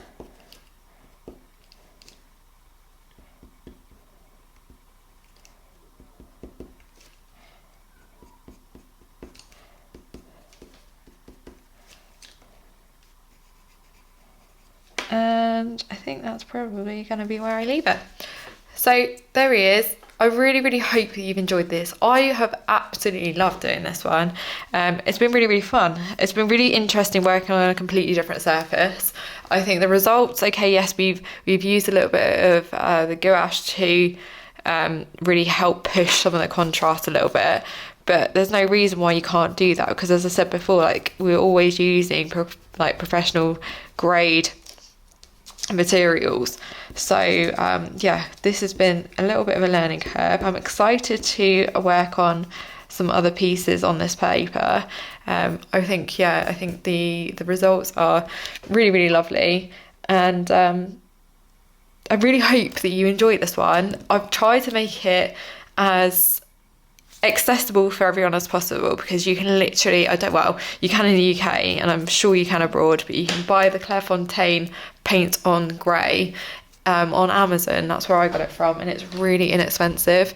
I think it was like £12. You get 30 sheets, and I bought the A3, so 12 by 16 inches. So you can get lots and lots of work down for that, considering that a piece of the Fabriano Artistico that I normally use is literally like the same price for one big sheet. So yeah, it's a lot thinner. It was a little bit of a learning curve just to try and get used to how many layers it can take, but because you don't have to go in with all the layers to build up the piece, because you've already got a foundation of colour down, it does make it a little bit easier to sort of work with. So yeah, I really hope you've enjoyed this. I think I've said that about 5 times, and I really can't wait to see you guys give this one a go. And I will hopefully see you in the next one, which I don't know what it's going to be. I don't know what it's going to be yet, but every masterclass I do, I aim to teach you something new. We try something new, or I teach you a different sort of technique or a different surface or something like that. So I know I've got the Lioness coming out any day now, and I've got some ideas for different pieces to do, but I'm really excited to give this one a go, another one a go. I really want to do a horse portrait on this one, so that might be next. I might give that one a go. Anyway, take care, and I will see you guys in the next one, hopefully. Goodbye.